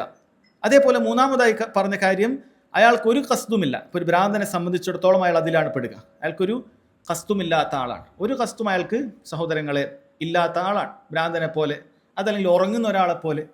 പുറങ്ങുന്ന ആൾ ഒരു ഉദ്ദേശവും ഇല്ല. ഉദാഹരണത്തിന് ഒരാൾ ഉറക്കത്ത് വിളിച്ചു പറയാണ്, സ്വപ്നത്തിൽ വിളിച്ചു പറയാണ്, എന്തെങ്കിലും സ്വപ്നത്തിൽ ചിലപ്പോൾ പിശാച് എന്തെങ്കിലുമൊക്കെ മോശപ്പെട്ട സ്വപ്നമൊക്കെ കാണിച്ചു. അയാൾ ഉറക്കത്തിൽ വിളിച്ചു പറഞ്ഞു, എൻ്റെ ഭാര്യ ഞാൻ തൊലാക്ക് ചെയ്തിരിക്കുന്നു എന്ന് വിചാരിക്കുക. അയാൾ പറയണം തൊലാക്ക് ചെയ്തിരിക്കുന്നു, ഭാര്യ അടുത്ത് തന്നെയാണ്, ഞാൻ തൊലാക്ക് ചെയ്തിരിക്കുന്നു വിളിച്ചു പറഞ്ഞു എന്ന് വിചാരിക്കുക. സാധാരണഗതിയിൽ ഒരു സ്ത്രീയെ ഭർത്താവ് തൊലാക്ക് ചെയ്തിരിക്കുന്നു എന്ന് പദം പ്രയോഗിച്ചാൽ അത് തമാശക്കാണെങ്കിൽ പോലും തൊലാക്കാകും. അതാണ് ദീനുൽ ഇസ്ലാമിലെ വിധി. തൊലാക്കിൽ അങ്ങനെ തമാശയില്ല. തൊലാക്ക് എന്നുള്ള വാക്ക് ഒരാൾ നേർക്ക് നേരെ പ്രയോഗിച്ചാൽ അയാൾ മുത്തലക്കത്താവും, അവൾ തൊലാക്ക് ചെയ്യപ്പെടും. യാതൊരു സംശയം അതിലില്ല. അതിൽ തമാശ ഒന്നുമില്ല, ഞാൻ വെറുതെ പറഞ്ഞാണെന്നില്ല. അപ്പോൾ ഒരാൾ ഉറക്കത്തിൽ അങ്ങനെ സംഭവിച്ചു എന്ന് വിചാരിക്കുക. അയാൾ ഉറക്കത്തിലാണ്, അയാൾ വിളിച്ചപ്പോഴാണ് ഞാൻ എന്താ പറഞ്ഞതെന്ന് അയാൾക്ക് അറിയില്ല. അവിടെ അത് ഖത്തായിട്ടേ പരിഗണിക്കുകയുള്ളൂ, കാരണം അയാൾക്ക് ഒരു ഉദ്ദേശമില്ല. അപ്പോൾ ഒരാൾക്ക് ഖത്ത സംഭവിക്കാൻ ഒന്നുകിൽ അറിവില്ലായ്മ അതിന് കാരണമാകാം, അതല്ലെങ്കിൽ ഒരു കാര്യം ഉദ്ദേശിച്ചിട്ട് മറ്റൊന്ന് സംഭവിക്കാം, അപ്പോഴും ഖത്ത ആകാം. അല്ലെങ്കിൽ ഒരു ഉദ്ദേശവുമില്ല, ഭ്രാന്തനിൽ നിന്നോ ഉറങ്ങുന്ന ആളിൽ നിന്നോ ഒക്കെ വരുന്നത് പോലെ ഒരു ഉദ്ദേശവുമില്ലാതെ കാര്യങ്ങൾ സംഭവിക്കാം. അതൊക്കെ സഹോദരങ്ങളെ ഖത്തയിലാണ് പെടുക. ഇനി ഈ ഖത്തകൾ, ഈ അബദ്ധങ്ങൾ ചിലപ്പോൾ വിശ്വാസകാര്യങ്ങളിൽ ഒരാൾക്ക് സംഭവിച്ചേക്കാം, ചിലപ്പോൾ വിശ്വാസകാര്യങ്ങളിൽ തന്നെ സംഭവിച്ചേക്കാം, ചിലപ്പോൾ പ്രവർത്തനങ്ങളിലും സഹോദരങ്ങളെ ഒരാൾക്ക് സംഭവിച്ചേക്കാം. ഇങ്ങനെ അബദ്ധങ്ങൾ വരുന്ന ആളുകൾക്ക് അതിൻ്റെതായ ഉദുറുകളുണ്ട് എന്നാണ്. അതുമായി ബന്ധപ്പെട്ട വിഷയം അത് വിശാലമായി മറ്റ് സന്ദർഭങ്ങളിൽ ചർച്ച ചെയ്യേണ്ട ഒരു വിഷയമാണ്. എന്നിരുന്നാലും ചുരുക്കം, ഒരാളെ സംബന്ധിച്ചിടത്തോളം ഒരു കാര്യത്തെക്കുറിച്ച് ഒന്നും അറിയാതെ വിശ്വാസം തന്നെ അബദ്ധമാണ്, അങ്ങനെയാണ് അയാൾ ധരിച്ചിരിക്കുന്നത്. അയാളെ പഠിപ്പിക്കപ്പെട്ടത് അങ്ങനെ മാത്രമാണ്, അതിനെതിരായി ഒരിക്കൽ പോലും അയാൾ കേട്ടിട്ടില്ല. അങ്ങനെ ഒരാൾ അബദ്ധവശമായ വിശ്വാസം അയാൾക്കുണ്ടെങ്കിൽ അത് ഖത്തായിട്ട് പരിഗണിക്കും എന്നാണ് പറയുന്നത്. അതേപോലെ തന്നെ സഹോദരങ്ങളെ അമലുകളിലും അങ്ങനെ തന്നെയാണ്, സംസാരങ്ങളിലും ഒക്കെ അബദ്ധങ്ങൾ സംഭവിക്കാം. നാവ് കൊണ്ടുള്ള ഖത്തയുണ്ട്. ഇഅ്തിഖാദിൽ ഖൽബിലുള്ളതുപോലെ തന്നെ നാവിൽ അബദ്ധം ഉണ്ടാകാം. നാവിൽ അബദ്ധം ഉണ്ടാകാം, പണ്ഡിതന്മാർ പറയുന്നത് അവിടെ രണ്ട് രൂപത്തിലുണ്ടാകാം. ചിലപ്പോൾ നാവ് കൊണ്ട് ഖൽബ് കൊണ്ട് ഉദ്ദേശിക്കുന്ന അബദ്ധം തന്നെയാണ് നാവ് കൊണ്ട് അയാൾ പറഞ്ഞത്, അങ്ങനെ ഉണ്ടാകാം. ചിലപ്പോൾ ഖൽബ് കൊണ്ട് അത് ഉദ്ദേശിച്ചിട്ടേ ഇല്ല, പക്ഷെ നാവ് കൊണ്ട് പറഞ്ഞത് അബദ്ധാണ്. രണ്ടിൻ്റെ ഉദാഹരണം പറയാം. ഒന്നാമത് ഷെയ്ഖ് സുലൈമാൻ റുഹൈലി ഹഫിളഹുല്ലാഹ് അദ്ദേഹം വിശദീകരിക്കുന്നിടത്ത് പറയുന്നുണ്ട്, ചില ആളുകൾ ചില വിഷയങ്ങളെക്കുറിച്ച് തെറ്റായി ധരിച്ചിട്ടുണ്ടാകും. ഉദാഹരണത്തിന് ഹജ്ജുമായി ബന്ധപ്പെട്ട ഒരു വിഷയമാണ് പറയുന്നത്. അദ്ദേഹത്തിന് നേരിട്ട് അനുഭവമുള്ളൊരു കാര്യമാണ് പറയുന്നത്. ഹജ്ജിന് 3 തരത്തിൽ ഹജ്ജുണ്ട്. 3 തരത്തിൽ ഒരാൾക്ക് ഹജ്ജ് ചെയ്യാം. നമ്മുടെ നാട്ടിൽ ഒരു തരത്തിലാണ് പൊതുവെ ചെയ്യാറുള്ളത്. ചുരുക്കത്തിൽ 3 തരത്തിൽ ഹജ്ജ് ചെയ്യാം. ഒന്ന്, ഹജ്ജ് ഒരാൾക്ക് മുഫ്രിദായിട്ട് ഇഫ്രാദ് എന്ന് പറയും, അത് ഹജ്ജ് മാത്രം ചെയ്യാം. നമ്മളിപ്പോൾ ഉംറ ചെയ്യാറുണ്ടല്ലോ, നേരെ ഉംറ മാത്രം നമ്മൾ ചെയ്യാം. അതേപോലെ ഹജ്ജ് മാത്രം ചെയ്യുന്ന പരിപാടിയാണ്, അതിൽ ഉംറ ഉണ്ടാവുകയില്ല. നേരെ ഹജ്ജ്, നമ്മൾ മീഖാത്ത് നിന്ന് ഹജ്ജിന് വേണ്ടി ഹറാം ചെയ്തു നേരെ പോയി ഹജ്ജിൻ്റെ കർമ്മങ്ങൾ ദുൽഹിജ്ജ് 8 തുടങ്ങി 13 തീരുന്ന രൂപത്തിൽ ഹജ്ജിൻ്റെ കർമ്മങ്ങൾ മാത്രം ചെയ്യുന്ന രീതിയുണ്ട്. അതിനാണ് നമ്മൾ ഇഫ്രാദായ ഹജ്ജ് എന്ന് പറയുന്നത്. ചുരുക്കത്തിലാണ് ഈ പറയുന്നത്. രണ്ടാമത്തത് ഖാരിനായ രൂപത്തിലൊരു ഹജ്ജ് എന്ന് പറയും. ഹജ്ജും ഉംറയും ഉണ്ട്, അത് ഒരുമിച്ചാ ചെയ്യുക. ഉംറ ആദ്യം ചെയ്യും, എന്നിട്ട് തഹല്ലുലാകാതെ, അത് നമ്മൾ തഹല്ലുലാവുകയില്ല, ഹറാമിൽ തന്നെ ഉണ്ടാവുക, എന്നിട്ട് നമ്മൾ ദുൽഹിജ്ജ് 8 അന്ന് ഹജ്ജും കൂടി ചെയ്ത് മൊത്തത്തിൽ ഒരൊറ്റ തഹല്ലിലുള്ള രീതിയാണ് ഖിറാൻ എന്ന് പറയാം. പെയറിംഗ് എന്നാണ് പറയുക, അത് ഒരുമിച്ച് ചെയ്യുക എന്നാണ് അതിൻ്റെ അർത്ഥം. മൂന്നാമത്തേത് തമത്തുഇൻ്റെ രീതി. പൊതുവേ നമ്മുടെ നാട്ടിലൊക്കെ ആളുകൾ ചെയ്യുന്നത് അതാണ്. അതായത് ഇവിടുന്ന് പോകുമ്പോൾ ഉംറക്കായിരിക്കും നമ്മൾ നിയത്ത് വെക്കുക, ഇഹ്റാം ചെയ്യുക, അങ്ങനെ ഉംറ ചെയ്യും, തഹല്ലുലാകും, പിന്നീട് നമ്മൾ സാധാരണഗതിയിൽ വസ്ത്രവും മറ്റുമൊക്കെ മാറ്റി സാധാരണഗതിയിൽ ജീവിക്കും. ദുൽഹിജ്ജ് 8 അന്ന് അവിടെ നമ്മൾ വീടുകളിൽ നിന്ന് ഹോട്ടലുകളിൽ നിന്ന് നമ്മൾ ഇഹ്റാം ചെയ്തിട്ട് ഹജ്ജിലേക്ക് പ്രവേശിക്കും. അതിനാണ് തമത്തുഉ. ഇടയിൽ വിശ്രമം അനുഭവിക്കുന്നതുകൊണ്ടാണ് തമത്തുഉ എന്ന് പറയുന്ന രീതി അത് വന്നിട്ടുള്ളത്. അപ്പോൾ ഒരു വ്യക്തി അയാൾ വിചാരിച്ചു ഇഫ്രാദ് എന്ന് പറഞ്ഞ വാക്കിനർത്ഥം ഒറ്റക്ക് എന്നുള്ള അർത്ഥമുണ്ട്. യഥാർത്ഥത്തിൽ അത് ഉദ്ദേശിക്കുന്ന ഹജ്ജ് മാത്രം എന്നാണ് അതുകൊണ്ട് ഉദ്ദേശം. പക്ഷെ ഒരു സാധു വിചാരിച്ചു ഹജ്ജ് ഒറ്റക്ക് വരുമ്പോൾ അത് ഇഫ്രാദ്, ഒരു കൂട്ടായിട്ട് വന്നതിനാൽ അതിന് വേറെ എന്തെങ്കിലും പേരുണ്ടാകും. അപ്പോൾ ആ വ്യക്തി പറഞ്ഞു, ആ വ്യക്തിയോട് ഒരാൾ ചോദിച്ചു, നിങ്ങൾ ഇഫ്രാദാണോ അതല്ല തമത്വ ആണോ, എന്താണ് നിങ്ങൾ ചെയ്യുന്നത്? അയാൾ പറഞ്ഞു ഞാൻ ഇഫ്രാദാണ്. അപ്പോൾ എന്താണ് ഇഫ്രാദ് എന്ന് പറഞ്ഞാൽ അയാൾ പറഞ്ഞു ഞാൻ ഒറ്റയ്ക്കുള്ള, എൻ്റെ കുടുംബമൊന്നും ആരും വന്നിട്ടില്ല. അപ്പോൾ അയാൾ മനസ്സുകൊണ്ട് വിചാരിച്ചത് ഇഫ്രാദ് എന്ന് പറഞ്ഞു കഴിഞ്ഞാൽ ഒറ്റയ്ക്ക് ഒരാൾ വരുന്നതിനാണ് ഇഫ്രാദ് എന്ന് പറയുക.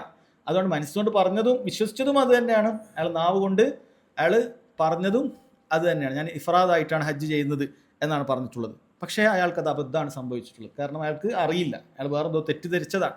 അപ്പം അങ്ങനെ ദീനിൻ്റെ മസലകളിൽ അറിയാതെ തെറ്റുകൾ സംഭവിക്കുന്ന വാക്കുകളിലുണ്ടാകാം. ചിലപ്പോൾ നേരെ ഹൃദയത്തിലില്ലാത്ത കാര്യം നാവ് കൊണ്ട് പറയുന്ന രീതിയുണ്ട്. ഏതുപോലെ ഒരു ഹദീസിൽ നമ്മൾ കേട്ടിട്ടുണ്ടാകും, ഒരു മനുഷ്യന് മരുഭൂമിയിൽ വെച്ച് അയാളുടെ ഒട്ടകത്തെ നഷ്ടപ്പെട്ട ഒരു സംഭവം നമ്മൾ പലപ്പോഴും കേട്ടിട്ടുള്ളതാണ്, പല ദർസുകളിൽ നമ്മൾ കേട്ടിട്ടുണ്ടാകും. അയാൾക്ക് ഒട്ടകത്തെ നഷ്ടപ്പെട്ടു, അയാൾ മരുഭൂമിയിലാണ്, ഒത്ത മരുഭൂമിയിലാണുള്ളത്. ഒട്ടകത്തിലാണ് അയാൾക്ക് ജീവിക്കാനുള്ള വെള്ളവും ഭക്ഷണവും സകല കാര്യവും ഉള്ളത്. അയാൾക്ക് ഒട്ടകം നഷ്ടപ്പെട്ടു പോയി.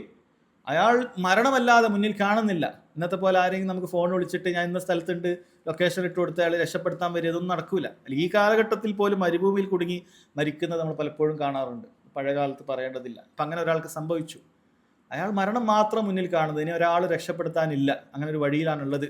അയാൾ അവിടെ മരണവും കാത്ത് ഒരു മരത്തിൻ്റെ താഴെ അങ്ങനെ വിശ്രമിക്കാൻ തുടങ്ങി. മരിക്കുക അല്ലാതെ വേറൊരു വഴിയില്ല. പെട്ടെന്ന് അയാൾ ഞെട്ടി ഉണർത്തപ്പോൾ തൊട്ടടുത്തതാ ഒട്ടകം തിരിച്ചെത്തി. അത് എത്താനുള്ള യാതൊരു സാധ്യതയും അയാൾക്ക് ഉണ്ടായിരുന്നില്ല. പക്ഷെ ഒട്ടകം എത്തി, അതിലെല്ലാ കാര്യങ്ങളുമുണ്ട്. അയാൾ ഭയങ്കര സന്തോഷത്തിൽ അള്ളാഹു സുബ്ഹാനഹു വ തആലയെ പുകഴ്ത്തിക്കൊണ്ട് പറഞ്ഞു, അല്ലാഹുമ്മ അൻത അബ്ദി വഅന റബ്ബുക്, അള്ളാഹു നീയാണ് എൻ്റെ അടിമ, ഞാൻ നിന്റെ റബ്ബുമാണ്. സന്തോഷത്തിൽ പറഞ്ഞതാ. അയാൾ ഉദ്ദേശിക്കുന്നത് അങ്ങനെയാണ്? ഒരിക്കലുമില്ല. ഉദ്ദേശിക്കുന്നത് അതാണെങ്കിൽ കുഫറിന്റെ വാക്കാണ്. ഒരിക്കലും ഇത്തരം അനുഗ്രഹങ്ങൾ കിട്ടുന്ന സമയത്ത് ഒരു കുഫറിന്റെ വാക്കല്ല അയാൾ പറഞ്ഞത്. അയാൾ സന്തോഷത്തിൽ പറഞ്ഞതാണ്. അല്ലാഹു സുബ്ഹാനഹു വ തആല അയാൾക്ക് അത് പുറത്തു കൊടുത്തിട്ടുണ്ട്. അല്ലാഹു സുബ്ഹാനഹു വ തആല അയാൾ പ്രവൃത്തിയിൽ റബ്ബ് സുബ്ഹാനഹു വ തആല അവൻ അത് തൃപ്തിപ്പെട്ടിട്ടുണ്ട്. അപ്പോൾ ഇവിടെ നാവ് കൊണ്ട് പറഞ്ഞത് ഖത്അാണ്, പക്ഷെ കൽബിൽ സഹോദരങ്ങളെ അത് ഉണ്ടായിരുന്നില്ല എന്നാണ്. അപ്പൊ ഖത്അ വിശ്വാസ കാര്യങ്ങളിൽ ഉണ്ടാകാം, അതേപോലെ തന്നെ നമ്മൾ നാവ് കൊണ്ട് പറയുന്ന കാര്യങ്ങളിലും ഉണ്ടാകാം. ഇനി അതിൻ്റെ അഹ്കാമുകളുണ്ട്. ഒരു ഖത്അ സംഭവിച്ചാൽ അതിൻ്റെ വിധിയുണ്ടല്ലോ. എന്താണ് ഒരാൾക്ക് അബദ്ധം സംഭവിച്ചാൽ എന്താണ്, അതുമായി ബന്ധപ്പെട്ട് ദീനിൻ്റെ മസ്അലകൾ എന്താണ്? പണ്ഡിതന്മാർ പറയുന്നു, അവിടെ മൻഹിയാത്തിൻ്റെ കാര്യത്തിലാണെങ്കിൽ, അതോ വിലക്കപ്പെട്ട ഒരു കാര്യമാണ് ഒരാൾ ചെയ്തത് എങ്കിൽ അതിന് അയാൾക്ക് അതിൻ്റെ കുറ്റമൊന്നുമില്ല. അയാൾ വിലക്കപ്പെട്ട ഒരു കാര്യം ചെയ്തു, അപ്പം അതിന് കുറ്റമില്ല. ഉദാഹരണത്തിന് പറയാം, അത് ഷെയ്ഖ് സുലൈമാൻ റുഹൈലി ഹഫ്ളഹുല്ലാഹ് അദ്ദേഹം പറയുന്നുണ്ട്, ഒരു മനുഷ്യൻ അയാൾ ഇപ്പോൾ ഒരു ഇതേപോലത്തെ ഒരു ഗ്ലാസ്സിൽ വെള്ളം കണ്ടു. സാധു വിചാരിച്ചത് വെള്ളമാണ്. സ്വാഭാവികമായിട്ട് നമ്മൾ കാണുമ്പോൾ ഇതിൻ്റെ കളർ, ഇത് വെള്ളത്തിൻ്റെ കളറാണ്. ഇങ്ങനെ അയാളതെടുത്ത് കുടിച്ചു. അപ്പോഴാണ് മനസ്സിലായത് ഇത് ഏതോ കൂടിയ ജാതി കള്ളാണ് എന്നുള്ളത് അയാൾക്ക് അപ്പോഴാണ് മനസ്സിലായത്. അത് കളറില്ലാത്ത ഇയാൾ കുടിച്ചു കഴിഞ്ഞപ്പോൾ അയാൾക്ക് പെട്ടെന്ന് ലഹരി വന്നു. അപ്പോഴാണ് അയാൾ മനസ്സിലാക്കിയത് ഇതെന്താണ്, ഇത് കള്ളാണ്. അയാളെ സംബന്ധിച്ചിടത്തോളം കുറ്റമുണ്ടോ? ഇല്ല. അയാളെ സംബന്ധിച്ചിടത്തോളം കുറ്റമില്ല. സുലൈമാൻ റുഹൈലി ഹഫ്ളഹുല്ലാഹ് അദ്ദേഹം പറയുന്നുണ്ട്, അദ്ദേഹം ഹിജ്റ 1414 അദ്ദേഹം അവിടെ ഏതോ ഒരു രാജ്യത്ത്, ഏതോ റഷ്യയോ അങ്ങനെ ഏതോ രാജ്യത്ത് ദഅവത്തിന് വേണ്ടി പോകുന്ന സമയത്ത് ഫ്ലൈറ്റിലെത്തിയപ്പോൾ ആ ഫ്ലൈറ്റിൽ നമുക്കറിയാം ഒരുവിധപ്പെട്ട ഫ്ലൈറ്റുകളിലൊക്കെ ഇത്തരം പാനീയങ്ങളൊക്കെ കൊടുക്കും. അപ്പം ഇങ്ങനെ ഓരോരുത്തർക്കും ട്രേയിൽ ഇങ്ങനെ എടുത്തു കൊടുക്കുന്നുണ്ട്. സുലൈമാൻ റുഹൈലിയുടെ അടുക്കലേക്ക് എത്തിയപ്പോൾ അദ്ദേഹം കൈ നീട്ടി, പക്ഷേ ആ എയർ ഹോസ്റ്റസ് അദ്ദേഹത്തിന് കൊടുത്തില്ല എന്നാണ് പറയുന്നത്. കാരണം താടിയൊക്കെ ഉള്ള വ്യക്തിയാണ്, അപ്പോൾ കൊടുത്തിട്ടില്ല. അപ്പോൾ ഇദ്ദേഹത്തിന് കാര്യം മനസ്സിലായില്ല. അദ്ദേഹം വിചാരിച്ചു എനിക്കെന്താ തരാത്തത് എന്ന് വിചാരിച്ചു. അപ്പോൾ തൊട്ടടുത്ത ആൾ അദ്ദേഹത്തിന് കൂടെ വന്ന ആൾ ഉറങ്ങുകയാണ്. അയാളെ വിളിച്ചെണീപ്പിച്ചു. എന്നിട്ട് പറഞ്ഞു, ഇതെനിക്ക് മാത്രം തന്നിട്ടില്ല, നിങ്ങളൊന്ന് പറയും. സുലൈമാൻ പറഞ്ഞു, എനിക്ക് ഇംഗ്ലീഷും അറിയില്ല, ഒരു ഭാഷയും പറഞ്ഞു കൊടുക്കാൻ അറിയില്ല. ഇയാളോട് പറഞ്ഞത് എനിക്ക് തരാതെ പോയി, ഞാൻ ചോദിച്ചിട്ട് തന്നിട്ടില്ല എന്ന് പറഞ്ഞു. അപ്പോൾ ഈ വ്യക്തിക്കും അറിയില്ല, ഇയാൾ ഉറങ്ങുകയാണ്. അയാൾ മറ്റേ വിളിച്ചു, എന്താ നിങ്ങൾ ഇയാൾക്ക് വെള്ളം കൊടുക്കാത്തതെന്ന് പറഞ്ഞു. പറഞ്ഞത് നിങ്ങൾ മുസ്ലിങ്ങൾക്ക് പറ്റൂല, ഇത് കള്ളാണ് എന്ന് പറഞ്ഞു. എയർ ഹോസ്റ്റസ് പറഞ്ഞത് കള്ളാണ് എന്നുള്ളത്. അദ്ദേഹം ചിരിച്ചുകൊണ്ട് പറയാണ്. അദ്ദേഹം അദ്ദേഹം ഒരിക്കലും തന്നെ അത് അബദ്ധമാണ് സംഭവിച്ചത്. കണ്ടപ്പോൾ അത് വെള്ളം പോലത്തെ ഒരു കുപ്പിയിലാണുള്ളത്, എല്ലാവരും വാങ്ങി കുടിക്കുന്നുണ്ട്. അപ്പോൾ അദ്ദേഹം അതിന് കൈ നീട്ടിയിട്ടുണ്ട്, കിട്ടിയിട്ടുണ്ടെങ്കിൽ അദ്ദേഹം അത് കുടിച്ചിട്ടുണ്ടാണ്. അല്ലാഹു സുബ്ഹാനഹു വ തആല അദ്ദേഹത്തെ കാത്തു. അദ്ദേഹം അത് കുടിച്ചിട്ടില്ല. അപ്പോൾ അദ്ദേഹം പറയുന്നത് ഇത് അബദ്ധങ്ങൾ ഇങ്ങനെ സംഭവിക്കാം. ഒരാൾക്ക് അറിയാതെ എന്തെങ്കിലുമൊക്കെ സംഭവിക്കാം. ചില ആളുകൾ എവിടെയെങ്കിലുമൊക്കെ പോയി ഇറച്ചി കഴിക്കുന്ന സമയത്ത് ചിലപ്പോൾ അങ്ങനെ സംഭവിച്ച ആളുകൾ പറഞ്ഞിട്ടുണ്ട്. പോത്തിൻ്റെ ഇറച്ചിയാന്ന് വിചാരിച്ച് ചില സ്ഥലത്ത് ഇറച്ചി എന്ന് പറഞ്ഞ് വിളമ്പി കൊടുത്തു. അതെന്താണ്? പന്നിയിറച്ചിയാണ്. കാരണം അത് ശ്രദ്ധിക്കണം. നമ്മൾ പ്രത്യേകിച്ചും തെക്ക് ഭാഗത്തൊക്കെ പോകുമ്പോൾ ചിലപ്പോൾ അവർ ഇറച്ചി എന്നൊക്കെ പറഞ്ഞ് ചിലപ്പോൾ തരിക പന്നിയിറച്ചിയൊക്കെ ആയിരിക്കും. അതിന് ഇറച്ചി എന്നാ പറയാം. ശ്രദ്ധിക്കണം, നമ്മളത് കാര്യം ശ്രദ്ധിക്കണം, അബദ്ധങ്ങളിൽ പോയി പെടരുത്. അപ്പം അങ്ങനെ ഒരാൾ അബദ്ധവശാൽ അയാൾക്ക് സംഭവിച്ചു എന്ന് വിചാരിക്കുക, അതിൻ്റെ ഹുക്കും എന്താണ്? അയാൾക്ക് അതിന് വല്ല കഫാറത്തുണ്ടോ? ഇല്ല. അയാൾക്ക് അറിയില്ല, അയാൾക്ക് അങ്ങനെ സംഭവിച്ചു പോയിട്ടുള്ള കാര്യമാണ്. അതിൻ്റെ മേൽ സഹോദരങ്ങളെ ഹുക്കുമിൽ അയാൾ ഒരു ഹറാമ് ചെയ്തവനായി കണക്കാക്കുകയില്ല, അയാളൊരു ഫാസിക്കായി പരിഗണിക്കുകയുമില്ല. അയാളൊരു ഹറാമ് ചെയ്തതാണ്, വലിയ ഹറാമാണ് അത്, പന്നിമാംസം കഴിക്കുക, മദ്യം കഴിക്കുക എന്നുള്ളത്. അതിൻ്റെ പേരിൽ അയാളെ ഫാസിക്കാക്കുകയില്ല. കാരണം അബദ്ധമാണ്, അയാൾക്ക് അറിയില്ല, അബദ്ധത്തിൽ സംഭവിച്ചു പോയിട്ടുള്ള കാര്യമാണ്. അതേപോലെ സഹോദരങ്ങളെ മഅ്മൂറാത്തിൻ്റെ കാര്യത്തിൽ അല്ലാഹു സുബ്ഹാനഹു വ തആല നമ്മൾ കൽപ്പിച്ച കാര്യങ്ങളോട് വിലക്കപ്പെട്ട കാര്യങ്ങളിൽ അബദ്ധം സംഭവിച്ചാൽ ഇങ്ങനെയാണ്. കൽപ്പിക്കപ്പെട്ട കാര്യങ്ങളുണ്ടെങ്കിൽ സഹോദരങ്ങളെ അതിനല്പം വിശദീകരിക്കേണ്ടതുണ്ട്. അതിന് ചില അഹ്കാമുകളുണ്ട്. കാരണം കൽപ്പിക്കപ്പെട്ട കാര്യങ്ങളിൽ ചിലത് നമ്മളതിൽ അബദ്ധം കൊണ്ട് വീഴ്ചകൾ സംഭവിച്ചാൽ അതിന് പകരം ചെയ്യേണ്ടതായ ചില കാര്യങ്ങളുണ്ടാകും. ബദലുകൾ അല്ലാഹു സുബ്ഹാനഹു വ തആല ദീനിൽ നിശ്ചയിച്ചിട്ടുണ്ടാകും. എല്ലാ കാര്യങ്ങൾക്കും ഇല്ല, ചില കാര്യങ്ങൾക്ക് ബദലുകൾ നിശ്ചയിച്ചിട്ടുണ്ട്. ഉദാഹരണത്തിന് ഒരാൾക്കൊരു അബദ്ധം സംഭവിച്ചു. എന്താണ് അബദ്ധം? നിസ്കരിക്കുന്ന സമയത്ത് ഒന്നാമത്തെ തശഹുദിൽ അയാൾ ഇരുന്നില്ല. അയാൾ എന്തെങ്കിലും അബദ്ധം, അത് നമുക്ക് വേണമെങ്കിൽ മറവിയിലും അത് പറയാവുന്നതാണ്, നിസ്യാനിലും അത് പറയാവുന്നതാണ്. നമുക്ക് വേണമെങ്കിൽ ഒരുമിച്ച് മനസ്സിലാക്കാം. ഒരാൾ ഒന്നാമത്തെ ഇതിൽ ഇരുന്നില്ല എന്ന് വിചാരിക്കുക. അയാൾക്ക് അതിനൊരു ബദൽ അല്ലാഹു സുബ്ഹാനഹു വ തആല നിശ്ചയിച്ചിട്ടുണ്ട്. എന്താണ് ബദൽ? അയാൾ സലാം വീട്ടുന്നതിന് മുമ്പ് സഹ്വിൻ്റെ സുജൂദ് ചെയ്താൽ മതി, അല്ല 2 സുജൂദ് ചെയ്താൽ മതി. അതാണ് അതിൻ്റെ ബദൽ. അപ്പോൾ ദീനിൽ ചില കാര്യങ്ങൾ നമുക്ക് അബദ്ധം സംഭവിച്ചാൽ അവിടെ ബദലുകൾ നിശ്ചയിച്ചത് ഉണ്ടാകും, അത് ചെയ്താൽ മതി. അതേപോലെ ഒരാൾ മീഖാത്തിൽ നിന്നും ഇഹ്റാം ചെയ്യാതെ മീഖാത്ത് വിട്ടുകടന്നു. ഉദാഹരണത്തിന് ഇവിടുന്ന് പോകുന്ന ഒരു വ്യക്തി ഉംറ ചെയ്യാൻ പോകുന്നതാണ്, പക്ഷെ സാധുവിനെ അറിയില്ല. ഉപരിയാഴ്ച ജിദ്ദയിലെത്തിയതിന് ശേഷം ഇഹ്റാം ചെയ്താൽ മതി, ഇവിടുന്നേ ഇപ്പം ഇതൊക്കെ പിടിച്ച് കെട്ടി പോകേണ്ടതില്ലല്ലോ എന്ന് വിചാരിക്കണം. യഥാർത്ഥത്തിൽ ഇവിടുന്നേ കെട്ടേണ്ട ആവശ്യമില്ല, നമുക്ക് മീഖാത്തിന് മുമ്പ് കെട്ടിയാൽ മതി. പക്ഷേ ഫ്ലൈറ്റിൽ നമുക്ക് അതിന് സൗകര്യം ഇല്ലാത്തതുകൊണ്ട് നമ്മൾ ഇവിടുന്നേ തന്നെ എന്ത് ചെയ്യും, ഇഹ്റാം ചെയ്യും. കോഴിക്കോട് എയർപോർട്ടിൽ നിന്നോ അല്ലെങ്കിൽ നമ്മൾ വീട്ടിൽ നിന്ന് തന്നെ നമ്മൾ ഇഹ്റാം ചെയ്തിട്ട് പോകും. കാരണം നമുക്ക് ഏകദേശം ജിദ്ദ എയർപോർട്ടിൽ നിന്ന് അരമണിക്കൂർ മുമ്പ് മാത്രമാണ് നമ്മുടെ ഇതിലേക്ക് കിടക്കുക. പക്ഷെ നമുക്ക് അവിടെ അറിയാം ഒരാൾക്ക് നിന്ന് തിരിയാൻ സൗകര്യം ഇല്ലാത്തതാണ് ഫ്ലൈറ്റിലെ ടോയ്ലറ്റുകൾ. നമുക്ക് അവിടെ പോയി ഇഹ്റാം ചെയ്യലൊക്കെ പ്രയാസമുള്ള കാര്യമായിരിക്കും, അതുകൊണ്ട് നമ്മൾ നേരത്തെ ചെയ്യും. അപ്പോൾ അതൊരാൾക്ക് അറിയില്ല, അബദ്ധം സംഭവിച്ചു, ജിദ്ദയിലെത്തി. എന്താ ചെയ്യേണ്ടത്? ഒരാൾക്ക് ഒരു അള്ളാഹു കൽപ്പിച്ചൊരു കാര്യത്തിൽ അബദ്ധം സംഭവിച്ചു, അയാൾക്ക് അവിടെ ഒരു ബദലുണ്ട്, ദീനുൽ ഇസ്ലാമിൽ ഒരു ബദലുണ്ട്. രണ്ട് കാര്യം ഒരാൾക്ക് ചെയ്യാം. ഒന്നുകിൽ അയാൾക്ക് തിരിച്ച് മീഖാത്തിലേക്ക് പോകാം, അത് ചിലപ്പോൾ പ്രയാസമായിരിക്കും. അല്ലെങ്കിൽ ഒരു ആടിനെ മക്കത്തറുത്ത് സാധുക്കൾക്ക് വിതരണം ചെയ്യാം, അതാണ് അതിൻ്റെ പരിഹാരം. അങ്ങനെ പരിഹാരം നിശ്ചയിക്കപ്പെട്ട കാര്യമാണെങ്കിൽ അതിൻ്റെ പരിഹാരങ്ങൾ ചെയ്യണം. അതിൽ തെറ്റിപ്പോയി എന്ന് പറഞ്ഞാൽ എല്ലാ സമയത്തും ആ തെറ്റിപ്പോയി കഴിഞ്ഞു എന്നല്ല. ചില കാര്യങ്ങൾക്ക് തെറ്റിപ്പോയാൽ ദീനിൽ ഉടനെ പരിഹാരങ്ങൾ പറഞ്ഞു തന്നിട്ടുണ്ടാകും, ആ പരിഹാരങ്ങൾ ചെയ്യണം. അത് ഓരോ മസ്അലയിലും നമ്മൾ എന്ത് ചെയ്യണം? ഫസ്അലു അഹ്ല ദിക്ർ ഇൻ കുൻതും ലാ തഅലമൂൻ. അറിയാത്ത കാര്യങ്ങൾ പണ്ഡിതന്മാരോട് ചോദിക്കണം. ഇങ്ങനെ അബദ്ധം സംഭവിച്ചു, എന്താ ചെയ്യാനുണ്ടോ അത് ചോദിക്കണം, അത് ചോദിക്കേണ്ടതുണ്ട്. രണ്ടാമത്തെ കാര്യം പണ്ഡിതന്മാർ പറഞ്ഞു, ഇനി ശരീഅത്തിൽ അങ്ങനെ ഒരു ബദലൊന്നും സംഭവിച്ചിട്ടില്ല, ഇനി അതൊരാൾക്കത് തിരിച്ചു കൊണ്ടുവരാൻ സാധിക്കുകയുമില്ല. അങ്ങനത്തെ ചില കാര്യങ്ങളുണ്ട്, അതിന് പകരം നമ്മൾ അബദ്ധം പറ്റിയ കാര്യത്തെ തിരിച്ചു കൊണ്ടുവരാൻ സാധിക്കുകയില്ല. ആ സമയത്തും അയാൾക്കത് ഫൈനഹു യുസ്ഖത്ത്, അവൻ ഒഴിവാക്കപ്പെടുന്നതാണ്. ഏതുപോലെ നബി സല്ലല്ലാഹു അലൈഹി വസല്ലം അടുക്കലേക്ക് ഒരു വ്യക്തി വരികയുണ്ടായി, അയാൾക്ക് നിസ്കാരം ശരിക്കും അറിയില്ല. പണ്ഡിതന്മാർ പറയുന്നത് തുമുഅ്നീനത്ത് നിസ്കാരത്തിൽ അടങ്ങി ഒതുങ്ങി നിൽക്കുന്നില്ല, ഇങ്ങനെ കൈ കെട്ടിയ പോവുക വരിക ഇതൊക്കെ തന്നെ. ഒരു സ്ഥലത്ത് ഒരു വാജിബായ ഒരു ദിക്ർ ചൊല്ലാനുള്ള സമയം പോലും അയാൾ നിൽക്കുന്നില്ല. ഉദാഹരണത്തിന് ഒരാൾ ബാത്തിലാവുന്ന കാര്യമാണ്, റുക്കൂലേക്ക് പോയി അല്ലാഹു അക്ബർ സുബ്ഹാന റബ്ബിയൽ അളീം എന്നൊരു പ്രാവശ്യം പറയാൻ നിൽക്കാതെ ഒരാൾ പോയി ഇങ്ങനെ ഉയർന്നാൽ നിസ്കാരം ബാത്തിലായി പോകും. തുമുഅ്നീനത്തിൽ അത് റുക്നാണ്. ഇനി എഴുന്നേറ്റ് റബ്ബന വലക്കൽ ഹംദ് എന്ന് പറയാൻ നേരെയല്ല, ഉടനെ തന്നെ അങ്ങ് പോവാൻ. സുജൂദിലെത്തി സുബ്ഹാന റബ്ബിയൽ അഅല എന്ന് ഒരു പ്രാവശ്യം പറയാൻ ഒരാൾക്ക് നേരെയല്ല, ഉടനെ തന്നെ ഇങ്ങനെ വരികയാണ്. റബ്ബർ ബന്ധു പോലെ വരുന്ന ആൾക്കാരുണ്ട്, അങ്ങനെ നിസ്കരിച്ച് കാര്യമില്ല. അതുകൊണ്ട് നിസ്കാരം കൊണ്ട് യാതൊരു കാര്യവുമില്ല. നബി സല്ലല്ലാഹു അലൈഹി വസല്ലം അങ്ങനെ നിസ്കരിച്ച ഒരു വ്യക്തിയോട് പറഞ്ഞു, ഇർജി ഫസല്ലി ഫഇന്നക ലം തുസല്ലി, പോയി മടക്കി നിസ്കരിക്കുക, നീ നിസ്കരിച്ചിട്ടില്ല എന്ന് പറഞ്ഞു. അങ്ങനെ ഈ വ്യക്തിയോട് 3 പ്രാവശ്യം ഇത് ആവർത്തിക്കുകയുണ്ടായി. അയാൾ പറഞ്ഞു, അള്ളാഹുവിൻ്റെ റസൂലെ, ഇങ്ങനെ അല്ലാതെ എനിക്ക് നിസ്കരിക്കാൻ അറിയില്ല, ഞാൻ നിസ്കരിക്കാൻ പഠിച്ചത് ഇങ്ങനെയാണ്. അപ്പം അതിൽ നിന്ന് എന്ത് മനസ്സിലാക്കാം? ഇയാൾ ഒരുപാട് കാലമായിട്ട് ഇങ്ങനെയാണ് നിസ്കരിച്ചുകൊണ്ടിരിക്കുന്നത്. നബി സല്ലല്ലാഹു അലൈഹി വസല്ലം ആ കഴിഞ്ഞുപോയ നിസ്കാരങ്ങളൊന്നും എന്ത് ചെയ്യാൻ പറഞ്ഞിട്ടില്ല, മാറ്റി നിസ്കരിക്കാൻ പറഞ്ഞിട്ടില്ല. കാരണം അതൊക്കെ എനിക്ക് കൊണ്ടുവരൽ പ്രയാസമാണ്, അതിൽ വലിയ മശക്കത്ത് ഉണ്ടാക്കുന്ന കാര്യമാണ്. ദീനിൽ അത് എളുപ്പമായി കൊടുത്തിട്ടുണ്ട്. പക്ഷേ ഈ വക്ത് കഴിഞ്ഞിട്ടില്ല, ഈ വക്ത് ഇപ്പോഴും ഉണ്ട്. അതുകൊണ്ടാണ് 3 പ്രാവശ്യം അയാൾ ആവർത്തിക്കാൻ പറഞ്ഞത്. ഈ വക്ത് കഴിഞ്ഞിട്ടില്ല. അപ്പോൾ സംഭവിച്ച കാര്യമാണെങ്കിൽ അയാൾ എന്ത് ചെയ്യണം? അത്തരത്തിലുള്ള അബദ്ധം ചെയ്യണം. വേറെ ചില ഉദാഹരണങ്ങൾ ഷെയ്ഖ് സുലൈമാൻ റഹില ഫുള്ള പറയുന്നത്, ചില ആൾക്ക് അറിയാത്തൊരു വിഷയം കൂടി അതുകൊണ്ട് അത് പറയാം. അപ്പോൾ യാത്രക്കാരായ ആളുകളെ സംബന്ധിച്ചിടത്തോളം നമുക്കറിയാം, യാത്രയിൽ 4 റക്അത്തുള്ള നിസ്കാരമൊക്കെ കസ്റാക്കിയാണ് 2 റക്അത്ത് നിസ്കരിച്ചാൽ മതി അല്ലേ? യാത്രയിൽ അങ്ങനെയാണ്. പക്ഷെ നമ്മളൊരു മസ്ജിദിലേക്ക് എത്തി, മസ്ജിദിൽ ഇമാമിനോടൊപ്പം ജമാഅത്തിൽ പങ്കെടുത്തു കഴിഞ്ഞാൽ നമ്മൾ ഇശാ നിസ്കാരത്തിനാണെന്ന് വിചാരിക്കുക. ഉദാഹരണത്തിന് നമ്മളവിടെ എത്തിയാൽ നമ്മളെ സംബന്ധിച്ചിടത്തോളം യാത്രക്കാരായ 2 റക്അത്ത് നിസ്കരിച്ചാൽ മതി. പക്ഷെ നമ്മളവിടെ എത്തും ഇഖാമത്ത് കൊടുക്കുകയാണ്, അങ്ങനെ ഇമാമിനോടൊപ്പമാണെങ്കിൽ 4 നിസ്കരിക്കും.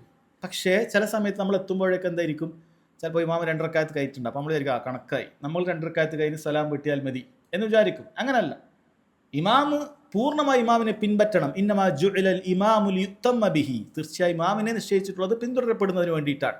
പണ്ഡിതന്മാർ പറഞ്ഞു അയാൾ പൂർണ്ണമായി നിസ്കരിക്കണം. ഷെയ്ഖ് സുലൈമാൻ റഹ്ലി പറയുന്നു, ഒരാൾ എന്നോട് കുബൈൽ വന്നിങ്ങനെ ചോദിച്ചു, അയാൾ കുറേ കാലമായിട്ട് അങ്ങനെയൊക്കെയാണ് ചെയ്യുന്നത്. പതിയെ വന്നാൽ കിട്ടും, ചിലപ്പോൾ 1 റക്അത്തിട്ട് 1 റക്അത്തും കൂടി കൂട്ടി മാത്രം നിസ്കരിക്കും. അങ്ങനെയല്ല, 1 റക്അത്താണ് കിട്ടിയിട്ടുള്ളതെങ്കിലും എണീറ്റ് 3 റക്അത്ത് നിസ്കരിക്കണം. നമ്മൾ മനസ്സിലാക്കേണ്ട ഒരു കാര്യം കൂടിയാണ്. അപ്പോൾ അയാൾ ഒരുപാട് കാര്യം അങ്ങനെ ചെയ്തിട്ടുണ്ട്. അപ്പോൾ അയാൾ ചോദിച്ചപ്പോൾ ഒരു നിസ്കാരം കഴിഞ്ഞ ഉടനെ ചോദിച്ചു, ഷെയ്ഖ് പറഞ്ഞു അത് പോയി നിസ്കരിക്കാൻ പറഞ്ഞു. അത് പോയി അയാൾ നിസ്കരിച്ചു, കാരണം അതിൻ്റെ സമയം കഴിഞ്ഞിട്ടില്ല. അപ്പോൾ ഒരാൾ ഇഷ അങ്ങനെ നിസ്കരിച്ചു, ഉടനെ തന്നെ ഒരാൾ ചോദിച്ചപ്പോൾ പറഞ്ഞു അയാൾ ആ ഇഷ അയാൾ മാറ്റി നിസ്കരിക്കണം, ഒരുപാട് നേരം കഴിഞ്ഞിട്ടുണ്ടെങ്കിൽ അയാൾ മാറ്റി നിസ്കരിക്കണം. അതല്ല ഉടനെ തന്നെ ചോദിച്ചതാണെങ്കിൽ ബാക്കി പൂർത്തിയാക്കിയാൽ മതി. എന്നാൽ ഒരുപാട് കാലത്ത് അയാളിന് ഇത് ചെയ്തു എന്നുള്ള വലിയ മശക്കത്താണ്, അയാൾക്കത് ചെയ്യേണ്ടതില്ല എന്നാണ് സഹോദരങ്ങളെ പറയുന്നത്. അപ്പോൾ ഈ മഅമൂറാത്തിൻ്റെ കൽപ്പിക്കപ്പെട്ട കാര്യങ്ങളിലാണ് അബദ്ധം സംഭവിച്ചിട്ടുണ്ടെങ്കിൽ അത് ഈ നിലക്കൊക്കെ എന്ത് ചെയ്യണം? ഈ നിലക്കൊക്കെ അത് ചെയ്യേണ്ടതുണ്ട്. അത് ബദലുണ്ടെങ്കിൽ അത് ബദൽ ചെയ്യണം. ഇനി ആ വക്ത് കഴിഞ്ഞിട്ടില്ല എങ്കിൽ, അത് തിരിച്ചെടുക്കാൻ പറ്റുന്നതാണെങ്കിൽ അത് തിരിച്ചെടുക്കുക തന്നെ ചെയ്യണം. അപ്പം അങ്ങനെയുള്ള കാര്യങ്ങളൊക്കെ ഉണ്ട്. ഒരുപാട് മസലകളിൽ വരുന്ന കാര്യമാണ്, 1-2 മസലകളല്ല. ഒരുപാട് മസലകളിൽ സഹോദരങ്ങളെ അബദ്ധം സംഭവിച്ചാൽ അത് നമ്മൾ നോക്കണം. അതൊരു ഹറാം പ്രവർത്തിച്ചതാണെങ്കിൽ അതിന് എന്തുണ്ട്, അബദ്ധം സംഭവിച്ചാൽ അതിന് എളുപ്പമുണ്ട്. എന്നാൽ വാജിബായ കാര്യങ്ങൾ ഉപേക്ഷിച്ചതാണെങ്കിൽ ഈ പറയുന്ന മസലകളൊക്കെ ഉണ്ട്. ധാരാളം തെളിവുകൾ ഇതുമായി ബന്ധപ്പെട്ടുണ്ട്, അല്ലെ? ഒരുപാട് തെളിവുകൾ വന്നിട്ടുണ്ട്. നേരത്തെ നമ്മൾ പറഞ്ഞ ആയത്താണ് റബ്ബന ലാ തുആഖിദ്നാ ഇൻ നസീന ഔ അഖ്തഅന. അല്ലാഹുവേ, നീ ഞങ്ങളെ പിടികൂടരുതേ, ശിക്ഷിക്കരുതേ, ഞങ്ങൾ മറന്നാൽ, അബദ്ധം സംഭവിച്ചാൽ അങ്ങനെ ചെയ്യരുതേ എന്ന് അല്ലാഹു സുബ്ഹാനഹു വ തആല നമ്മൾ പ്രാർത്ഥിക്കുന്നുണ്ട്. അല്ലാഹു അതിന് ഉത്തരം ചെയ്തിട്ടുണ്ട്. നഅം, അതെ എന്ന് റബ്ബ് സുബ്ഹാനഹു വ തആല ഉത്തരവും ചെയ്തിട്ടുണ്ട് എന്ന് പറഞ്ഞിട്ടുണ്ട്. അതേപോലെ തന്നെ ഒരു ഹദീസുണ്ട്, നബി സല്ലല്ലാഹു അലൈഹി വസല്ലം പറയാണ്, അദീ ഇബ്നു ഹാത്തിബ് റളിയല്ലാഹു അൻഹു ഉദ്ധരിക്കുന്ന ഹദീസ്. അല്ലാഹു സുബ്ഹാനഹു വ തആല നോമ്പിന്റെ അഹ്കാമുമായി ബന്ധപ്പെട്ട് സൂറത്തുൽ ബഖറയിൽ അല്ലാഹു തആല ഒരു ആയത്ത് അവതരിപ്പിച്ചു. വകുലു വഷ്റബു, നിങ്ങൾ രാത്രിയിൽ കുടിക്കുകയും കഴിക്കുകയൊക്കെ ചെയ്യുക. അത് നോമ്പ് എപ്പോഴാണ് ആരംഭിക്കേണ്ടത്? രാത്രിയിൽ കഴിക്കുകയും കുടിക്കുകയൊക്കെ ചെയ്യാം. ഹത്താ യതബയ്യന ലക്കുമുൽ ഖൈതുൽ അബിയദു മിനൽ ഖൈതിൽ അസ്വദി മിനൽ ഫജ്ർ. രാത്രിയുടെ ഇരുട്ടും അത് പകലിന്റെ വെളിച്ചവും രണ്ട് നൂലുകളായിട്ടാണ് പറഞ്ഞിട്ടുള്ളത്. അത് രണ്ടും വേർതിരിയുന്നത് വരെ, അഥവാ തുലൂഉൽ ഫജ്ർ ആണ് അതിന്റെ സമയം. രാത്രി ഇരുളും പകലിന്റെ വെളിച്ചവും തമ്മിൽ വേർതിരിയുന്ന ആ സമയമാണ് പറഞ്ഞിട്ടുള്ളത്. അതുകൊണ്ട് ഉദ്ദേശിച്ചത് അത് തുലൂഉൽ ഫജ്ർ വരെ എന്നാണ് അത് ഉള്ളത്. പക്ഷേ സ്വഹാബി അങ്ങനെ മനസ്സിലാക്കിയിട്ടില്ല. സ്വഹാബി വിചാരിച്ചു കറുത്ത നൂലും കൊണ്ടുവെക്കുക, വെളുത്ത നൂലും കൊണ്ടുവെക്കുക, ഇത് രണ്ടും എപ്പോഴാണ് കറുപ്പ് കറുപ്പായും വെളുപ്പ് വെളുപ്പായും രാത്രി നമുക്ക് മനസ്സിലാവില്ല. പക്ഷെ ഒരു വെളിച്ചം വന്നേ നമുക്ക് എന്ത് ചെയ്യും, മനസ്സിലാക്കാൻ പറ്റും. അപ്പം അതുവരെയാണ് വിഷയം എന്ന് സാധു വിചാരിച്ചു. അദ്ദേഹം അദ്ദേഹത്തിൻ്റെ തലയണയുടെ താഴെ അത് വെച്ചു, ഇടയ്ക്കിടയ്ക്ക് എടുത്തു നോക്കും. അതുവരെ അദ്ദേഹം കഴിക്കുകയൊക്കെ ചെയ്തു. അങ്ങനെ വിഷയം എത്തിയപ്പോൾ നബി സല്ലല്ലാഹു അലൈഹി വസല്ലമയുടെ അടുക്കലേക്ക് എത്തി. അപ്പോൾ നബി സല്ലല്ലാഹു അലൈഹി വസല്ലം പറഞ്ഞു, ഇന്ന വിസാദക ഇദൻ ലഅരീർ, ഈ ഇത്രയും വലിയ പുലരിയാണ് അതുകൊണ്ട് ഉദ്ദേശിച്ചത്, അത് ഉൾക്കൊള്ളാൻ മാത്രമുള്ള വിശാലമായ തലയണയൊന്നുമല്ല നിൻ്റേത് എന്ന് പറഞ്ഞു. ലൗകാന യക്ഫി ഹാദൈനിൽ ഖൈതൈൻ അല്ലദീന ഫിൽ ഉഫുഖ്, ഈ ചക്രവാളത്തിലുള്ള ഈ രണ്ട് കാര്യങ്ങൾ ഇത് ഉൾക്കൊള്ളാൻ മാത്രം വിശാലതയുള്ളതല്ല എന്ന് പറഞ്ഞു. സ്വഹാബിയോട് നബി സല്ലല്ലാഹു അലൈഹി വസല്ലം നോമ്പ് മാറ്റിപ്പിടിക്കാൻ പറഞ്ഞിട്ടില്ല. തീർച്ചയായും അദ്ദേഹം അതിനുശേഷവും ഭക്ഷണം കഴിച്ചിട്ടുണ്ടാകണം, പറഞ്ഞിട്ടില്ല. അത് അബദ്ധം സംഭവിച്ചതാണ്. ആ അബദ്ധം സംഭവിച്ചതിന് എന്ത് സംഭവിച്ചിട്ടുണ്ട്? അത് ദീനിൽ ഇളവ് നൽകപ്പെട്ടിട്ടുണ്ട് എന്നാണ് മനസ്സിലാക്കാൻ സാധിക്കുന്നത്. സഹോദരങ്ങളെ, അതേപോലെ തന്നെ ഒരാൾക്ക് അബദ്ധം സംഭവിച്ചാൽ അതുകൊണ്ട് അയാൾ ശിക്ഷിക്കപ്പെടുകയില്ല എന്നറിയിക്കുന്ന മറ്റൊരു ഹദീസുണ്ട്. ഒരു വ്യക്തി അയാൾ മരണപ്പെടുന്ന വേളയിൽ അയാൾ പറഞ്ഞു, ഇൻ അന മിത്തു ഫഹരിഖൂനി സുമ്മ തഹ്നൂനി സുമ്മ ദറൂനി ഫിൽ ഹവാ. ഞാൻ മരിച്ച ഒരുപാട് പാപങ്ങൾ സംഭവിച്ചതിൻ്റെ ഖേദത്തിലാണ് അയാൾ പറയുന്നത്. ഞാൻ മരണപ്പെട്ടാൽ നിങ്ങൾ എന്നെ കത്തിച്ച് കരിയാക്കി കളയണം. കത്തിച്ച് കരിയാക്കി കളയണം, ദീനുൽ ഇസ്ലാമിൽ അത് പാടില്ലാത്ത കാര്യമാണ്. പക്ഷെ അയാളത് പറയാം. എന്നിട്ട് നിങ്ങൾ അതിനെ പൊടിച്ചു കളയണം. എന്നിട്ട് കാറ്റിലും കടലിലുമൊക്കെ അതിനെ നിങ്ങൾ ഇല്ലാതാക്കി കളയണം. കാരണം അദ്ദേഹം പറഞ്ഞു, ഫവല്ലാഹി ലഇൻ ഖദറല്ലാഹു അലാ ലയുഅദ്ദബനി അദാബൻ മാ അദ്ദബഹു അഹദൻ മിനൽ ആലമീൻ. കാരണം അല്ലാഹു സുബ്ഹാനഹു വ തആല അവനെങ്ങാനും എന്നെ പിടികൂടിയാൽ ലോകത്തൊരാളും ശിക്ഷിക്കാത്ത രൂപത്തിൽ എന്നെ അള്ളാഹു ശിക്ഷിച്ചു കളയും. പേടിച്ചിട്ടാണ്. മരിച്ചുപോയാൽ ഇങ്ങനെ കത്തിച്ച് വെണ്ണീരാക്കിയാൽ എനിയൊരു കുഴപ്പമുണ്ടാവില്ല, ഞാൻ ഇനി വീണ്ടും ഉണ്ടാവുക ഇല്ല, അപ്പോൾ എനിക്ക് രക്ഷപ്പെടാം എന്ന രൂപത്തിലാണ് അയാൾ വിചാരിച്ചത്. അയാൾക്കറിയില്ല. ഫഫഅലു, ആ ആളുകൾ അത് ചെയ്തു. അങ്ങനെ അള്ളാഹു സുബ്ഹാനഹു വ തആല ഈ പൊടിയോട് പറയുന്നതാണ്, കുൻ, നീ ഉണ്ടാവുക. ഫഖാൻ, അതുണ്ടായി. അഥവാ അള്ളാഹു സുബ്ഹാനഹു വ തആല ഈ പൊടിയിൽ നിന്നും, കത്തിച്ച വെണ്ണീരിൽ നിന്നും അള്ളാഹു സുബ്ഹാനഹു വ തആല ഈ വ്യക്തിയെ തിരിച്ചു കൊണ്ടുവന്നു. എന്നിട്ട് ഈ വ്യക്തിയോട് ചോദിച്ചു, മാ ഹമലക അലാ മാ സനഅത്, നീ ഇങ്ങനെ ചെയ്യാനുള്ള കാരണം എന്താണ്? അയാൾ പറഞ്ഞു, ഖൗഫുക യാ റബ്ബ്, റബ്ബേ, നിന്നെ പേടിച്ചത് കൊണ്ടാണ്. അള്ളാഹ്ക്കറിയാം അയാൾ ഇഖ്ലാസോട് കൂടി പേടിച്ചിട്ടാണ്. പക്ഷെ ചെയ്തത് വലിയ അബദ്ധമാണ് ചെയ്തത്. എന്താ ചെയ്തത്? ഒരു മുസ്ലിമിൻ്റെ ശരീരം അങ്ങനെ കത്തിക്കാൻ പാടില്ല, അത് ചാരമാക്കി ഈ രൂപത്തിൽ ചെയ്യാൻ പാടില്ല. അങ്ങനെ അബദ്ധം അയാൾ ചെയ്യാൻ പറയുകയും അയാളുടെ നിർദ്ദേശപ്രകാരം ആളുകൾ ചെയ്യുകയും ചെയ്തു. പക്ഷേ ഫഗഫറ ലഹു, നബി സല്ലല്ലാഹു അലൈഹി വസല്ലം പറയുന്നത് അല്ലാഹു സുബ്ഹാനഹു വ തആല അദ്ദേഹത്തിന് പുറത്തു കൊടുത്തു എന്നാണ്. ഇമാം ബുഖാരി മുസ്ലിം ഉദ്ധരിച്ച സ്വഹീഹ് ഹദീസാണ്. ഇപ്പോൾ ഇവിടെ നോക്കൂ, ഒരു അബദ്ധം സംഭവിച്ചിട്ട് ഒരാൾ ചെയ്തതാണ്, അയാൾക്ക് അറിയില്ല, അയാൾ അബദ്ധം സംഭവിച്ചതാണ്. അല്ലാഹു സുബ്ഹാനഹു വ തആല അത് പുറത്തു കൊടുക്കാൻ, കാരണം അത് ഖത ആയിരുന്നു എന്ന് സഹോദരങ്ങളെ കാണാൻ സാധിക്കും. ഇതാണ് ഒന്നാമത്തെ കാര്യം, ഇന്നല്ലാഹ തജാവസ ലി അൻ ഉമ്മതി അൽ ഖത. ആ ഒരു കാര്യമാണ് നമ്മൾ ഇത്രയും പറഞ്ഞത്. രണ്ടാമത്തെ പറഞ്ഞത് വൻ നിസിയാൻ, ഇതേപോലെ തന്നെ മറവിയും അല്ലാഹു സുബ്ഹാനഹു വ തആല വിട്ടുകൊടുക്കുമെന്നാണ്. എന്താണ് മറവി എന്ന് പറയുന്നത്? മറവിയും ഖതവും തമ്മിൽ വ്യത്യാസമുണ്ട്. ഖതവിൻ്റെ ആൾക്ക് ആ കാര്യം അതിൻ്റെ ലാ യസ്ബിഖുഹു അൽ ഇൽം, അതിനു മുമ്പ് ഒരു ഇൽമ അയാളെ ഇല്ല, അയാൾക്ക് മുന്നിൽ ഇൽമില്ല, അതാണ് ഖത സംഭവിച്ചത്. എന്നാൽ നിസിയാൻ അങ്ങനെയല്ല, അയാൾക്ക് സബഖഹുൽ ഇൽം, അതിനെക്കുറിച്ച് അറിയാം, പക്ഷെ ആ സമയത്ത് മറന്നുപോയതാണ്.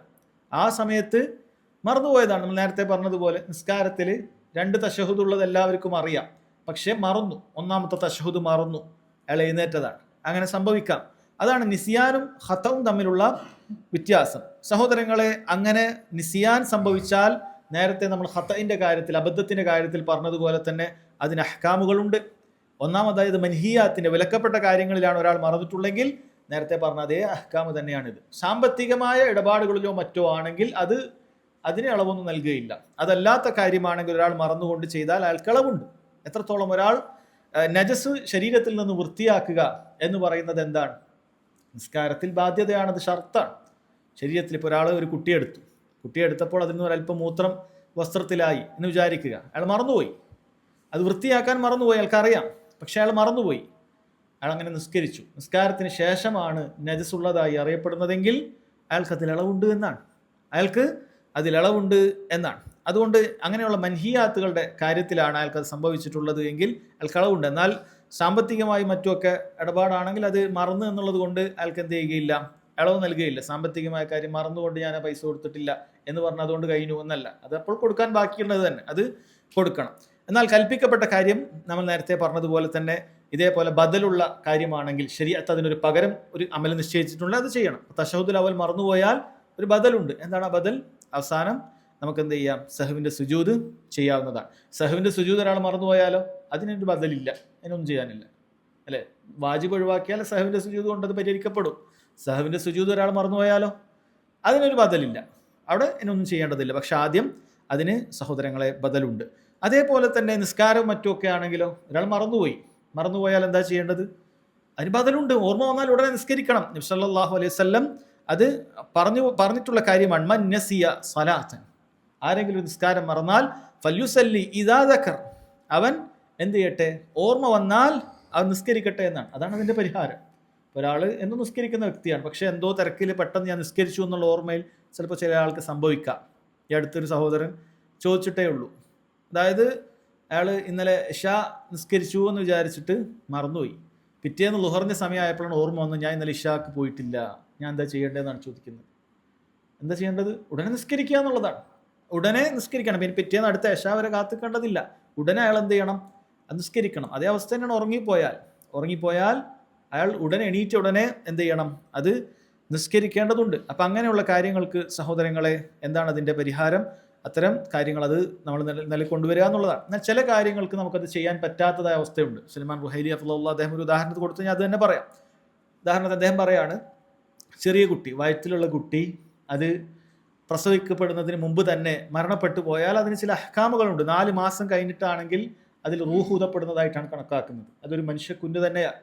അതുകൊണ്ട് തന്നെ അത് വയറ്റിൽ നിന്ന് മരണപ്പെട്ടു പോയാൽ അതിൻ്റെ അഹ്കാമുകൾ സാധാരണ കുട്ടി ജനിച്ച് മരണപ്പെട്ടാലുള്ള അഹ്കാമുകൾ തന്നെ അതിനുണ്ട്. അതിനെ കുളിപ്പിക്കാം, അതിനെ കഫൻ പുടവ ധരിപ്പിക്കാം, അതിനെ മുസ്ലിമീങ്ങളുടെ മക്ബറയിൽ കൊണ്ടുപോയി അതിനെ മറമാടാം, മയ്യത്ത് നിസ്കരിക്കാം, ഇതൊക്കെ അതിനുണ്ട്. പക്ഷെ ഒരാൾ മറന്നുപോയി. കാരണം ഈ ബേജാറിലും തിരക്കിലും ഒക്കെ അറിയുന്ന ഒരാൾ തന്നെയാണ്. അദ്ദേഹം പറഞ്ഞത് താലിബുൽ ഇൽമ തന്നെയാണ്. അയാൾ മറന്നുപോയിട്ട് അയാൾ സാധാരണഗതിയിൽ അതിനെ മറമാടി, വേറെ ഇതൊന്നും ചെയ്തിട്ടില്ല. സാധാരണ നമ്മൾ ഇപ്പോൾ അബോഷൻ ആയി കഴിഞ്ഞാൽ എന്താ ചെയ്യുക? അത് അങ്ങനെ ഒഴിവാക്കി കളയാണ് ചെയ്യുക. അതേപോലെ അയാൾ ഒഴിവാക്കി കളഞ്ഞു. പക്ഷേ റൂഹ് ഊതപ്പെട്ട സമയം കഴിഞ്ഞിരിക്കുന്നു എന്ന കാര്യം അയാൾ മറന്നുപോയി. അങ്ങനെ ഒരു അഹ്കാം അയാൾക്കറിയാം, പഠിച്ചിട്ടുണ്ട്, പക്ഷേ മറന്നുപോയി. അപ്പോൾ ഇനി ഇതൊന്നും ചെയ്യാൻ സാധിക്കില്ല. അദ്ദേഹം പറഞ്ഞതിന് അത് കുഴിച്ചെടുത്തുകൊണ്ട് അതിനെ കുളിപ്പിക്കുക, ഇതൊന്നും ഇനി ചെയ്യാൻ സാധിക്കില്ല.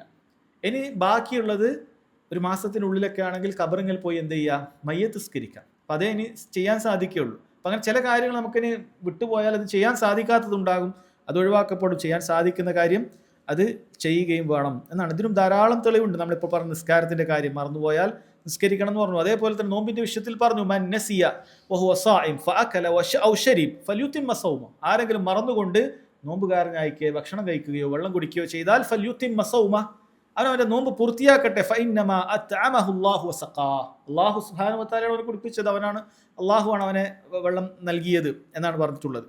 അപ്പോൾ നോമ്പ് പൂർത്തിയാക്കാനാണ് പറഞ്ഞത്. മറന്നത് കൊണ്ട് ചെയ്തിട്ട് അത് ബാത്തിലായി പോകുന്നില്ല എന്നാണ് പറഞ്ഞിട്ടുള്ളത്. അപ്പോൾ അതുമായി ബന്ധപ്പെട്ട് സഹോദരങ്ങൾ ഒരുപാട് തെളിവുകൾ ശരീഅത്തിൽ മറ്റ് ഹദീസുകളിലും ആയത്തുകളിലൊക്കെ ഉണ്ട്. മൂന്നാമത്തെ കാര്യം പറഞ്ഞത്, അല്ലാഹു സുബ്ഹാനഹു വ തആല ഈ ഉമ്മത്തിൽപ്പെട്ട ആളുകൾക്ക് പ്രത്യേകമായി വിട്ടുകൊടുക്കുന്നത് വമസ്തുക്രിഹു അലൈഹി, അവരെ നിർബന്ധിക്കപ്പെട്ടതിൻ്റെ അടിസ്ഥാനത്തിൽ അവർ ചെയ്തു കഴിഞ്ഞാൽ എന്നാണ്. എന്താണ് നിർബന്ധിക്കപ്പെടാ? ആ കാര്യം ഇല്ലായിരുന്നെങ്കിൽ ഈ വ്യക്തി ഇത് ചെയ്യുമായിരുന്നില്ല. അതാണ് നിർബന്ധിക്കപ്പെട്ടതിൻ്റെ അടിസ്ഥാനത്തിലാണ് എന്ന് മനസ്സിലാക്കാൻ സാധിക്കുക. ഉദാഹരണത്തിന് ഒരു വ്യക്തിയെ മറ്റൊരാൾ തോക്ക് ചൂണ്ടിയിട്ട് പറഞ്ഞു, നീ നിന്റെ ഭാര്യയെ തൊലാക്ക് ചെയ്യണമെന്ന് പറയണം. തൊല്ലിഖ് ഇമ്രഅതക്, നീ നിന്റെ ഭാര്യയെ തൊലാക്ക് ചെയ്യണം. അയാൾ കൽപ്പിക്കുകയാണ്, തോക്ക് ചൂണ്ടിയിട്ടാണ് പറയുന്നത്. നീ പറഞ്ഞിട്ടില്ലെങ്കിൽ ഞാൻ നിന്നെ വെടിവെക്കും. ഇയാൾ പേടിച്ചുകൊണ്ട് തൊലാക്ക് ചെയ്തു. ഇത് ഇങ്ങനെ അല്ലായിരുന്നെങ്കിൽ അയാൾക്ക് എത്ര ലക്ഷം കൊടുത്താൽ പോലും അയാൾ തൻ്റെ ഭാര്യയെ തൊലാക്ക് ചെയ്യുകയില്ല. അവിടെയാണ് നമ്മളത് നിർബന്ധിക്കപ്പെട്ടതാണോ അല്ലേ എന്നുള്ളത് വേർതിരിയുന്നത്, അല്ലേ? ഒരാളത് ആരെങ്കിലും പറയാൻ കാത്തിക്കുന്ന ഒരു വ്യക്തിയാണെങ്കിൽ തോക്ക് വെച്ചാൽ ഉടനെ അങ്ങ് പറഞ്ഞാണെങ്കിൽ അത് നിർബന്ധിക്കപ്പെട്ടതിൻ്റെ ഹുക്കുമായി കിട്ടൂല. ഒരാൾ വെടിവെക്കാൻ കാത്തിക്കാണ്, ഞാൻ തൊലാക്ക് ചെയ്തിരിക്കുന്നു. അതാണ് നമ്മളത് കാര്യം പറയുന്നത്. അതിന് ഫർക്കതാണ്. നിർബന്ധിക്കപ്പെടുക എന്ന് പറഞ്ഞാൽ അതിനൊരു മാനദണ്ഡമൊക്കെ ഉണ്ട്. വെറുതെ ഞാൻ നിർബന്ധിക്കപ്പെട്ടു എന്ന് പറഞ്ഞിട്ട് ഒന്നും ചെയ്യാൻ പറ്റൂല.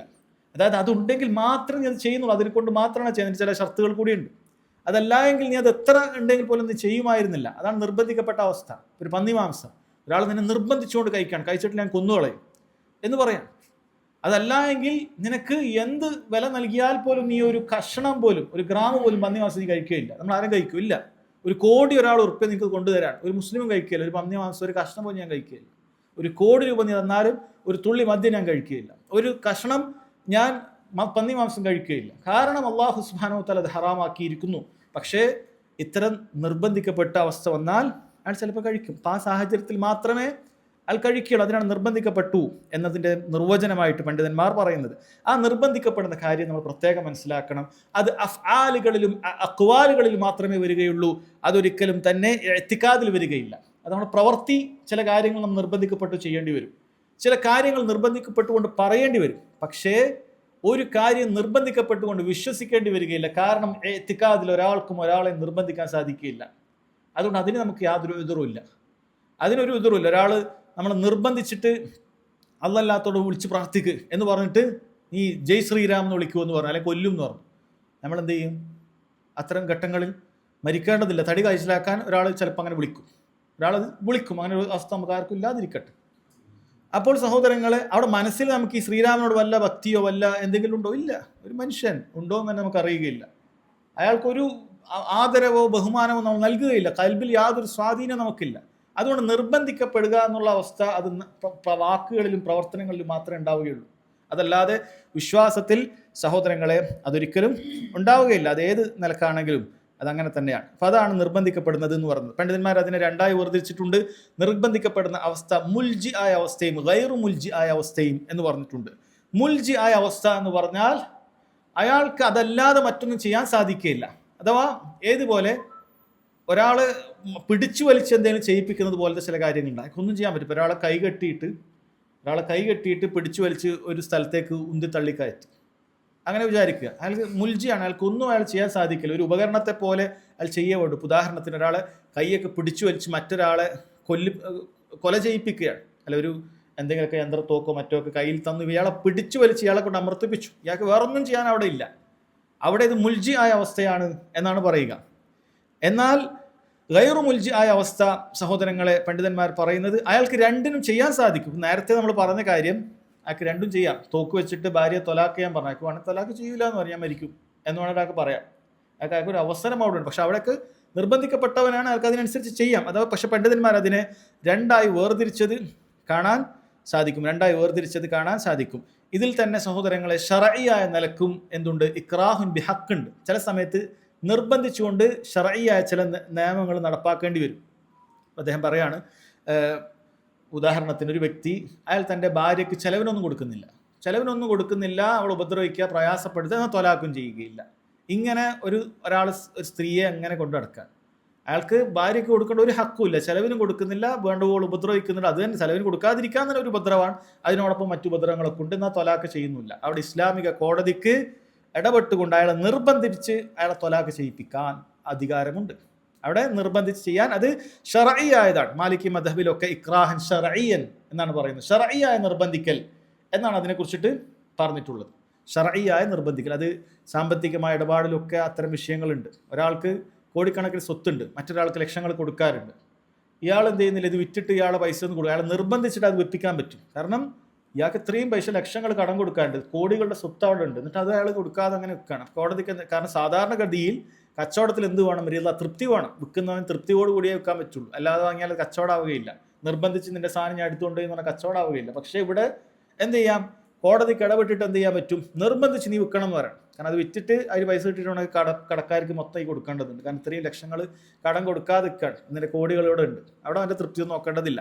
അപ്പം അത്തരം ശർഈയായ നിർബന്ധിക്കൽ സഹോദരങ്ങളെ ഉണ്ട്. അത് അതിൻ്റെതായ അഹ്കാമുകളുണ്ട്, അതത് സംഭവിക്കുകയും ചെയ്യും. അവിടെ ഇത് കാര്യം എക്സെപ്ഷനാണ്, വ്യത്യസ്തമാണ്.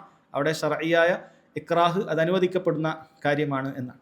ഇനി അതല്ലാത്ത ഘട്ടങ്ങളിൽ സഹോദരങ്ങളെ അവിടെ നിർബന്ധിക്കപ്പെടുക എന്ന സാഹചര്യം വരണമെങ്കിൽ പണ്ഡിതന്മാർ പറയുന്നത് ചില നിബന്ധനകൾ അതിന് വേണം. അവർ പറഞ്ഞു യകൂനൽ മുക്രിഹു ഖാദിറൻ അലാ ഫിഅലിൻ മാ യതവഅദു ബിഹി. ഈ നിർബന്ധിക്കുന്ന വ്യക്തി ഉണ്ടല്ലോ, അയാൾ എന്താണ് അയാൾ ഭീഷണിപ്പെടുത്തുന്നത് അത് ചെയ്യാനുള്ള കഴിവ് വേണം. ചെറിയൊരു കുട്ടി വന്നിട്ട് ഞാൻ നിന്നെ കൊന്നോളി എന്നൊക്കെ പറഞ്ഞാൽ നമ്മൾ പേടിക്കാണ്ടുണ്ടോ? ചെറിയൊരു കുട്ടി വന്നിട്ട് അല്ലെങ്കിൽ ഒന്നിനും കഴിവില്ലാത്തൊരുവൻ അപ്പോൾ തന്നെ നമ്മൾ ഞാൻ നിർബന്ധിക്കപ്പെട്ടവനാണെന്ന് പറഞ്ഞിട്ട് എന്തെങ്കിലും ചെയ്യാൻ പറ്റുമോ? ഇല്ല. ഒരു ദുർബലം വന്നിട്ട് നമ്മളോട് പറയാണ് വിളിയടാ ശ്രീരാമ എന്ന് പറഞ്ഞു കഴിഞ്ഞാൽ നമ്മൾ കേൾക്കേണ്ട ആവശ്യമുണ്ട്. ഒരു ദുർബലം വന്നിട്ടാണ് ഒരൊറ്റ അടിയെടുത്ത് അവിടെ വീണു. അങ്ങനെയുള്ള ഒരു ചെറിയൊരുത്തം വന്നിട്ട് അങ്ങനെ ചെയ്ത് കഴിഞ്ഞാൽ നമ്മൾ എന്ത് ചെയ്യേണ്ട ആവശ്യമില്ല, അതിന് നിർബന്ധിക്കപ്പെടുന്നു അവിടെ പറയാൻ സാധിക്കുകയില്ല. കാരണം അവൻ പറയുന്ന കാര്യം അവൻ നാവ് കൊണ്ട് പൊന്താത്ത കാര്യമാണ് അവൻ പറയുന്നത്. അപ്പം അത് നമുക്ക് കാര്യമില്ല. അവിടെ നിർബന്ധിക്കപ്പെട്ട് നമുക്ക് ചെയ്താൽ ചിലപ്പോൾ അളവ് ലഭിക്കണം എന്നില്ല, നമ്മളത് ചെയ്യാൻ പാടില്ല. അതേപോലെ തന്നെ യകൂനൽ മുക്റഹു ആജിസൻ അൻ ദഫ്ഇൽ ഇക്റാഹ്. അതായത് നിർബന്ധിക്കപ്പെട്ടവൻ അത് തടയാൻ അയാൾക്ക് അശക്തനായിരിക്കണം. ഒരാൾ നിർബന്ധിച്ച് അങ്ങനെയൊക്കെ ചെയ്യാൻ വരികയാണ്, നമുക്കത് തടയാൻ പറ്റുന്ന കാര്യമാണ്, നമ്മൾ നിർബന്ധിക്കപ്പെടുന്നു വരുന്നില്ല. നമുക്ക് തടയാൻ പറ്റുന്ന കാര്യമാണെങ്കിൽ നമ്മൾ അവിടെ നിർബന്ധിക്കപ്പെടണം എന്ന് വരുന്നില്ല. ഉദാഹരണത്തിന് നമ്മളൊന്ന് ഒച്ച വെച്ചാൽ അവിടെ വിളിച്ചു കഴിഞ്ഞാൽ ആളുകൾ കൂടിയെത്തുമെങ്കിൽ നമുക്കത് ചെയ്യാം, നമ്മൾ നിർബന്ധിക്കപ്പെടുന്ന ഒരു അവസ്ഥ വരുന്നില്ല. അപ്പം അങ്ങനെ നിർബന്ധിക്കപ്പെടുന്നു എന്നുള്ളത് സഹോദരങ്ങൾ നമുക്ക് അശക്തി ഉണ്ടാകുന്ന സമയത്താണ്. അതേപോലെ അൻ യഗ്ലിബ അലാ ളന്നിൽ മുക്റഹി അന്നഹു ഇൻ ലം യഫ്അൽ ഫഅൽ മുക്റഹി മാ യഖൂൽ. അതായത് ഇയാൾ ഈ പറയുന്ന കാര്യം ചെയ്യുമ്പോൾ നമുക്കൊരു ഏകദേശം ഉറപ്പാണ്. ഒരാൾ വെറുതെ ഞാൻ നിന്നെ കൊല്ലും എന്ന രൂപത്തിൽ വെറുതെ വർത്താനം പറയുന്ന ആൾക്കാരുണ്ടാകും. അത് നമുക്ക് സാധ്യത ഉണ്ട് എന്ന് കണ്ടാൽ മാത്രമേ നിർബന്ധിക്കപ്പെട്ട സാഹചര്യമായിട്ട് പരിഗണിക്കുകയുള്ളൂ. അല്ലെങ്കിൽ ഞാൻ നിന്നെ അങ്ങനെ ആക്കിക്കളയും ഇങ്ങനെ ആക്കിക്കളയും എന്നൊക്കെ വെറുതെ വീമ്പ് പറയുന്ന ആൾക്കാരുണ്ടാകും. അപ്പം അതൊക്കെ നമ്മൾ നിർബന്ധിക്കപ്പെട്ട സാഹചര്യങ്ങളായിട്ട് എന്ത് ചെയ്യാൻ പാടില്ല, അത് കണക്കാക്കാൻ പാടില്ല. അതേപോലെ തന്നെ ഇവനോട് ഇത് അംഗീകരിച്ചാലും ശരി ഇല്ലെങ്കിൽ ശരി അവനത് ചെയ്യുമെന്ന് കണ്ടാൽ അവിടെ നിർബന്ധിക്കപ്പെട്ട സാഹചര്യം എന്ന് പറയാൻ പറ്റുകയില്ല എന്നാണ് പറഞ്ഞത്. ഇത് ചെയ്താലും ശരി ഇല്ലെങ്കിൽ ശരി അവൻ എന്താണ് ചെയ്യുന്നത് അത് ചെയ്യും. അത്തരം സാഹചര്യങ്ങളിലും നമ്മൾ അവനനുസരിച്ചാലും ശരി ഇല്ലെങ്കിലും ശരി അവനത് ചെയ്യുമെന്ന് ഉറപ്പാണെങ്കിൽ അവിടെ നമ്മൾ നിർബന്ധിക്കപ്പെട്ട അവസ്ഥയായിട്ട് പറയുകയില്ല. അതേപോലെ തന്നെ ആ അവസ്ഥയിൽ ഹാലിൽ അവിടെ നിർബന്ധിക്കപ്പെടണമെങ്കിൽ മാത്രമേ അത് മുക്രഹായിട്ട് നിർബന്ധിക്കപ്പെട്ടവനായിട്ട് പരിഗണിക്കുകയുള്ളൂ. ഒരാൾ പറയുകയാണ് ഞാൻ ഇപ്പം കൊല്ലും, അപ്പോൾ ആ അവസ്ഥയിലാണ്. അല്ലെങ്കിൽ വേറൊരാൾ പറയും ഞാൻ നിന്നെ അടുത്ത മാസം കൊല്ലും, അടുത്ത മാസം കാണാം, നിന്നെ പിന്നെ കണ്ടോളാം എന്നൊക്കെ പറഞ്ഞു ചില ആൾക്കാർ. നിന്നെ പിന്നെ കണ്ടോളാം, അത് പിന്നെയാണ്. അപ്പോഴും നമ്മൾ നിർബന്ധിക്കപ്പെട്ട സാഹചര്യമായിട്ട് പരിഗണിക്കേണ്ട ആവശ്യമില്ല. നീ ഇപ്പോൾ ഇത് ചെയ്തിട്ടില്ല, ഞാൻ നിന്നെ പിന്നെ കാണിച്ചു തരുന്നുണ്ട് എന്ന് പറയാണ്. അപ്പം അത് നമ്മൾ നിർബന്ധിക്കപ്പെട്ട സാഹചര്യമായിട്ട് പരിഗണിക്കേണ്ടതില്ല എന്നാണ്. അതേപോലെ അവൻ എന്താണ് നിർബന്ധിക്കുന്നത് എന്നുള്ളത് വ്യക്തമായിരിക്കണം. ഞാൻ എന്തെങ്കിലുമൊക്കെ ചെയ്യും, കൊല്ലുന്നൊന്നും പറയുന്നില്ല, ഞാൻ നിന്നെ പിന്നെ ശരിയാക്കാം എന്നൊക്കെ മാത്രമേ പറയുന്നുള്ളൂ. അപ്പം അതിൽ നമുക്ക് വ്യക്തതയൊന്നും ഇല്ലാത്ത കാര്യത്തിലൊന്നും നിർബന്ധിക്കപ്പെട്ട സാഹചര്യമായിട്ട് ചെയ്യാൻ പാടില്ല. അതുപോലെ വളരെ പ്രധാനപ്പെട്ട ഒരു കാര്യമാണ് ഒരാൾ യകൂനൽ മുതഅദ്ദു ബിഹി അശഖ വഅശദ്ദ മിനൽ മുതഅദ്ദി അലൈഹി എന്ന് പറഞ്ഞാൽ, ഉദാഹരണത്തിന് ഒരാൾ നമ്മളെ തോക്ക് വെച്ചിട്ട് പറയാണ് നീ മറ്റേ ആളെ കൊല്ലണം എന്ന് പറയാണ്. ഒരാൾ നമ്മളെ തോക്ക് വെച്ചിട്ട് പറയാണ് നീ മറ്റവനെ കൊല്ലണം എന്ന് പറഞ്ഞാൽ ഒരിക്കലും തന്നെ അത് കൊല്ലാൻ നമുക്ക് അനുവാദമില്ല എന്നുള്ളതാണ് മനസ്സിലാക്കണം. കാരണം നമ്മൾ മദ്ലൂമായി മരണപ്പെടുക എന്നുള്ളതാണ് നമ്മൾ ലാലിമായി മരണപ്പെടുക എന്നതിനേക്കാളും ഖൈർ. നമ്മൾ മറ്റൊരാളെ കൊന്നാൽ നമ്മൾ ലാലിമായി അക്രമിയായി, എന്നാൽ നമ്മൾ ഒരാളെ കൊന്നു കഴിഞ്ഞാൽ നമ്മൾ മദ്ലൂമാണ്. ഒരാൾ പറയണം നീ മറ്റവനെ കൊല്ലണം അല്ലെങ്കിൽ ഞാൻ നിന്നെ കൊല്ലൂ എന്ന് ചോദിച്ചാൽ നമുക്ക് മറ്റവനെ കൊല്ലാൻ പറ്റുമോ? ഇല്ല, മറ്റവനെ കൊല്ലാൻ നമുക്ക് അനുവാദമില്ല. അള്ളാഹു സുബ്ഹാനഹു വ തആല നാളെ നമ്മൾ നരകത്തിലിട്ട് കരിക്കും. അതാണ് അവസ്ഥ. കാരണം ഒരു മനുഷ്യനെ അന്യായമായി കൊല്ലുക എന്ന് പറയുന്നത് അത്രയും വലിയ വൻ പാപമാണ്. അങ്ങനെ ആയിരിക്കും നമ്മുടെ അന്ത്യം. അതൊരിക്കലും നമ്മൾ ചെയ്യാൻ പാടില്ല. അതുകൊണ്ട് തന്നെ അത്തരം അവസ്ഥകളിൽ നമ്മൾ അയാൾ കൊന്നാലും ശരി നമ്മൾ മറ്റൊരാളെ കൊല്ലാൻ പാടില്ല. ഇന്ന് ചെയ്തിട്ടില്ല നിന്നെ ഇന്നാളെ കൊന്നിട്ടില്ല നിന്നെ കൊല്ലും എന്ന് പറഞ്ഞാൽ സഹോദരങ്ങളെ നമുക്കത് ചെയ്യാൻ അനുവാദമില്ല. അതൊന്നും മുക്രഹിന്റെ പരിധിയിൽ, നിർബന്ധിക്കപ്പെട്ടവന്റെ പരിധിയിൽ വരികയില്ല എന്നാണ്. അതേപോലെ ഇത്തരം നിർബന്ധിക്കപ്പെട്ട സാഹചര്യങ്ങൾ ചിലപ്പോൾ അതിൻ്റെ അഹ്കാമുകൾക്ക് ബാധകമായിരിക്കും. ഒരു ഉദാഹരണം പറയാറുള്ളത്, ഒരു സ്ത്രീ അവളെ നിർബന്ധിച്ചുകൊണ്ടൊരു കുട്ടിക്ക് പാൽ കൊടുക്കാൻ പറഞ്ഞു. അതായത് മുല കിട്ടുന്ന ആ പ്രായത്തിൽ തന്നെ 2 വർഷത്തിൽ തന്നെ 5 പ്രാവശ്യം നിർബന്ധിച്ചുകൊണ്ട് ചെറിയ കുട്ടിക്ക് പാൽ കൊടുക്കാൻ പറഞ്ഞു. അങ്ങനെ പാല് കൊടുത്താൽ നിർബന്ധിക്കപ്പെട്ടവളായിട്ടാണ് അവർ പാല് കൊടുത്തത് ആണെങ്കിൽ പോലും പിന്നീട് അവൾക്ക് മുലകുടി ബന്ധമുണ്ട്. ആ ബന്ധം അവിടെ സ്ഥാപിക്കപ്പെടും. അതായത് ഈ കുട്ടി അയാളുടെ കുട്ടിയാണ്. ഈ കുട്ടിക്ക് ഒരിക്കലും തന്നെ ഈ ഉമ്മയിൽ നിന്നുണ്ടാകുന്ന മറ്റ് പെൺകുട്ടികളെ കല്യാണം കഴിക്കാൻ പാടില്ല. അതൊക്കെ അവൻ്റെ സഹോദരികളായിരിക്കും. ഇങ്ങനെയുള്ള അഹ്കാമുകളൊക്കെ സഹോദരങ്ങളെ അവിടെ ഉണ്ടാകും. അപ്പോൾ ഈ പറയുന്ന ഷർത്തുകളൊക്കെ പാലിക്കപ്പെടുമ്പോൾ മാത്രമേ ഉള്ളൂ ഒരാൾക്ക് മുക്രഹായിട്ട് നിർബന്ധിക്കപ്പെട്ടവനായി അതിൻ്റെ ഹുക്മ ലഭിക്കുകയും അങ്ങനെ അതിൻ്റെ അളവ് സ്വീകരിക്കാൻ സാധിക്കുകയും ചെയ്യുക. നമുക്ക് സഹോദരങ്ങൾ ഈ ഹദീസിലൊക്കെ മനസ്സിലാക്കി കഴിഞ്ഞാൽ അള്ളാഹു സുബ്ഹാനഹു വ തആല ദീനിൻ്റെ കാരുണ്യം വിശാലതയൊക്കെ മനസ്സിലാക്കാൻ സാധിക്കും. നമുക്ക് മൊത്തത്തിൽ അള്ളാഹു സുബ്ഹാനഹു വ തആല നമുക്ക് ചെയ്യുന്ന ഒരു സൽക്കർമ്മത്തിന് റബ്ബ് സുബ്ഹാനഹു വ തആല ഏറ്റവും കുറഞ്ഞത് നൽകുന്നത് 10 പ്രതിഫലമാണ്. പിന്നീട് അങ്ങോട്ട് ഇരട്ടി പ്രതിഫലമാണ്. ഒരാളൊരു അബദ്ധം സംഭവിച്ചാൽ അതെവിടുന്ന് സംഭവിച്ചാലും അയാൾക്ക് സംഭവിക്കുന്ന ആ അബദ്ധത്തിന് തത്തുല്യമായൊരു തിന്മ മാത്രമേ റബ്ബ് സുബ്ഹാനഹു വ തആല രേഖപ്പെടുത്തുന്നുള്ളൂ. അയാൾ നിർബന്ധിക്കപ്പെടുന്ന സാഹചര്യങ്ങളിൽ അയാൾ ഉപേക്ഷിക്കുന്ന കൽപ്പനകൾക്കോ അയാൾ ചെയ്യുന്ന വിലക്കുകൾക്കോ അള്ളാഹു സുബ്ഹാനഹു വ തആല അതിൻ്റെ വില അയാളെ പിടികൂടുന്നില്ല. അള്ളാഹു തആല അവന് വിട്ടുകൊടുക്കണം. എല്ലാം നോക്കിയാൽ റബ്ബ് സുബ്ഹാനഹു വ തആലയുടെ കാരുണ്യം ഈ ദീനിനെ ചുറ്റിപ്പൊതിഞ്ഞത് കാണാൻ സാധിക്കും. റബ്ബ് സുബ്ഹാനഹു വ തആല അത്രയും കാരുണ്യത്തോടു കൂടിയാണ് നമുക്ക് ഓരോ കാര്യങ്ങളും സഹോദരങ്ങളെ ചെയ്തു തന്നിട്ടുള്ളത്. അപ്പോൾ ദീനിൻ്റെ വിശാലത മനസ്സിലാക്കാൻ സാധിക്കുന്നതായ ഹദീസുകളാണ്. ഈ ദീനിൽ അങ്ങനെ പ്രയാസപ്പെടുത്തുന്ന ബുദ്ധിമുട്ടിക്കുന്ന യാതൊരു കാര്യം അള്ളാഹു സുബ്ഹാനഹു വ തആല നിശ്ചയിച്ചിട്ടില്ല എന്നുള്ളതാണ് വസ്തുത. അള്ളാഹു സുബ്ഹാനഹു വ തആല അവൻ്റെ ദീൻ കൃത്യമായി മനസ്സിലാക്കാനും ജീവിതത്തിൽ പകർത്താനും നമുക്ക് ഏവർക്കും തൗഫീക്ക് നൽകി അനുഗ്രഹിക്കുമാറാകട്ടെ. വഹാദ വല്ലാഹു തആല അഅലം വസല്ലല്ലാഹു അലാ നബീന മുഹമ്മദ് വഅലാ ആലിഹി വസഹ്ബിഹി വസല്ലം.